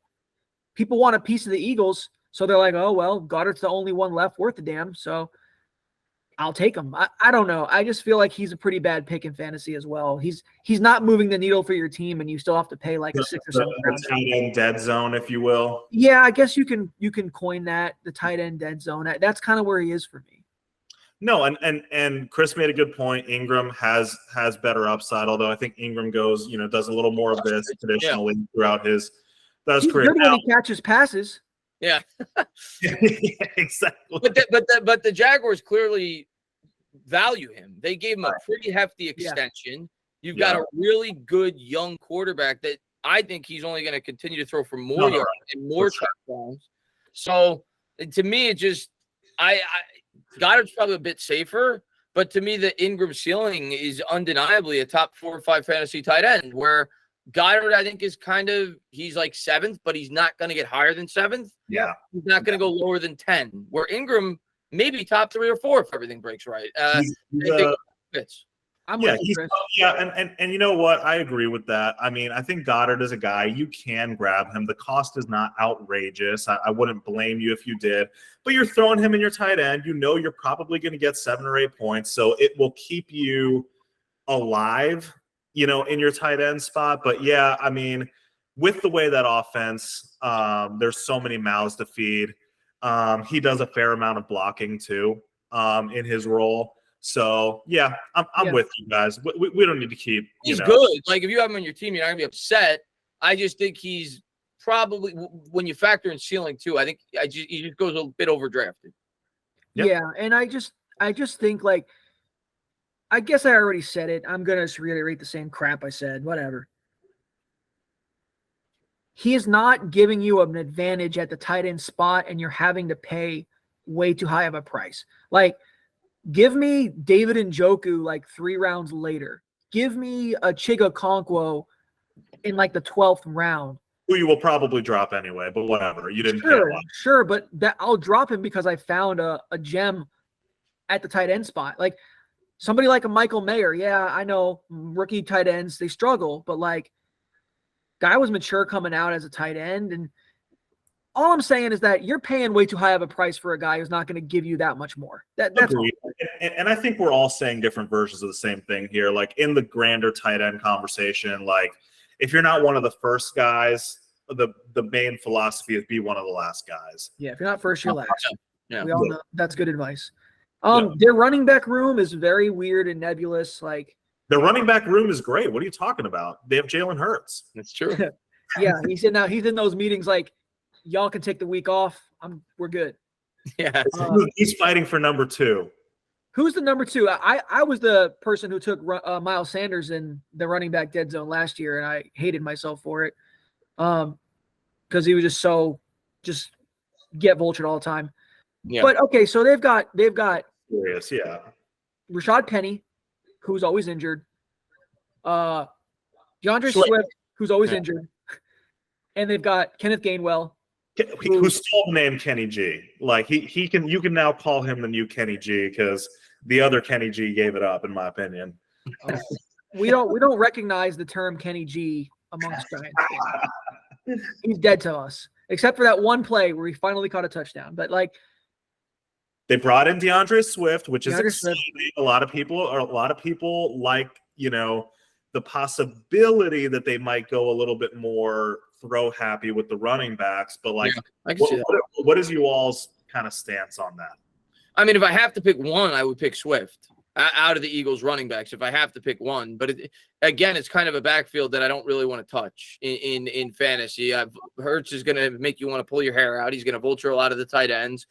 And Hurts is not going to be a guy that's going to throw for 43 or 4,400 yards, in my opinion, at least. He might throw for upper 3,000s, very low 4,000s. But if he does that, and if you're projecting the guy we just talked about, Goddard, to get at least 500 or 600 of them, if you're projecting Devontae Smith to get 11 or 1,200 and Brown to get about 1,300, that only leaves you with about 800 or 900 yards throughout the rest of the team. And maybe Swift could get 400 or 500 of them, but I don't know. I think it's a committee. Like you said, there's injury concerns there, and Hurts is the best running back on that team. So, well, I think they're a team that's going to continue to run. Hurts is going to be a big part of that. So, if I had to pick one, it'd be Swift because I do think he's talented. And running behind that offensive line, I could see him having some explosive plays, and maybe they do alter the passing offense a bit. Maybe Hurts throws for more than we think. So I'd pick Swift if I had to, but I don't love any of them. Mr. Marquez. So I'm going to go ahead and sort of disagree with you here. Okay. I am picking Rashad Penny over any running back there. And the only reason is because they've got a great line. And in his career, being on Seattle with a really poor O-line, he still averaged like 5 yards a carry or close to it. I don't know. You can find the stats. He's been an efficient runner. He's just also been very efficient at making sure their trainers get paid because he's always injured. And I feel the same way about Swift, though. He's hurt all the time, too. Give me the guy who I feel like, all right, if the Eagles are able to do what they did last year and blow teams out, it could be the Rashad Penny show in the second half of games going forward for about a week and a half until he gets hurt. And then it doesn't matter. But I mean, Andrew, I was going to say, I think you're right because Rashad Penny costs nothing. And I think he's going to give you 3 great weeks. So you'll be very happy for 3 weeks and you didn't pay anything. So I believe, I believe in that. And look, maybe he does stay healthy, right? They don't lean on him enough, and he has some big games. Maybe something happens to Swift, and he gets the backfield to himself. Like it's the easiest shot to take because it's the cheapest shot to take. I don't want to sleep on Kenneth Gainwell though. Like, I think he'll have a role. I mean, hey, Nick Sirianni was wearing a Kenneth Gainwell shirt the other day. You know, he's just such a smart, cool guy. I hate that his last name is Sirianni. Oh, it's embarrassing for me, but I think he's going to use all his backs. I think it's very similar to the Giants wide receiver room where you just never really know where it's coming from. Yeah, I think we all agree on that. I think for the most part, you steer clear of the running back room for the Eagles. I think it's just a matter of which one do you like if you have to pick one.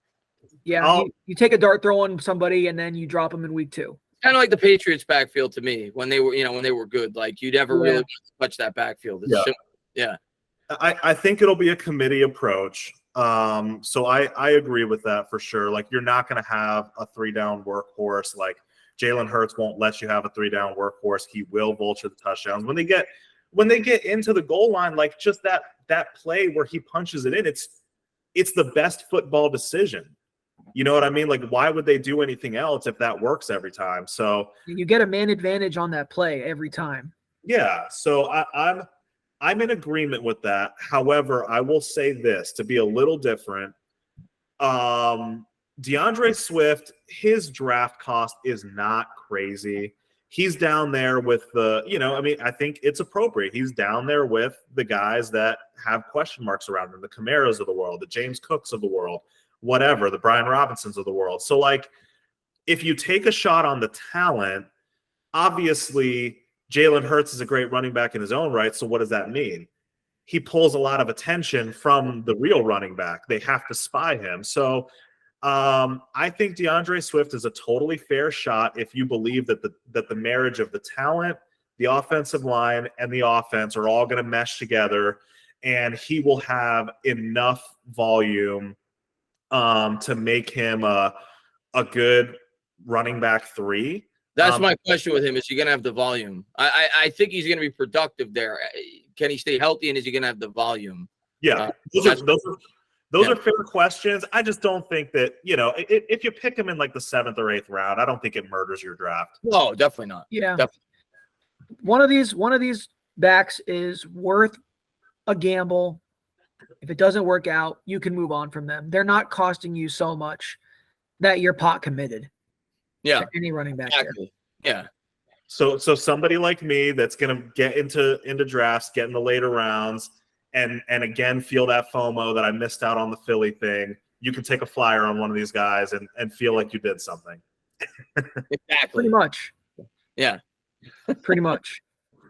All right, guys. So is there anything else? Did we cover it all? Dude, I just want to say thank you, Chris, for coming on, man. It's awesome. You're going to hear me gush a little bit here, Paul, but I've been part of your channel not part of your channel, but followed your channel. You're a part of my channel, man. I say it all the time, man. My channel is just as much yours as mine. Like it's your channel, so you're part of my channel. Same for us, man. You're always welcome, and really thank you for really all the years of entertainment, the therapy sessions over the years, and now that we're getting to be somewhat of a better team, hopefully a great team soon rather than later. Just enjoying watching your content, man, and it's been awesome being able to talk to you and I guess meet you virtually. Yeah, has been awesome, and you're very knowledgeable about football and fantasy football. So thank you.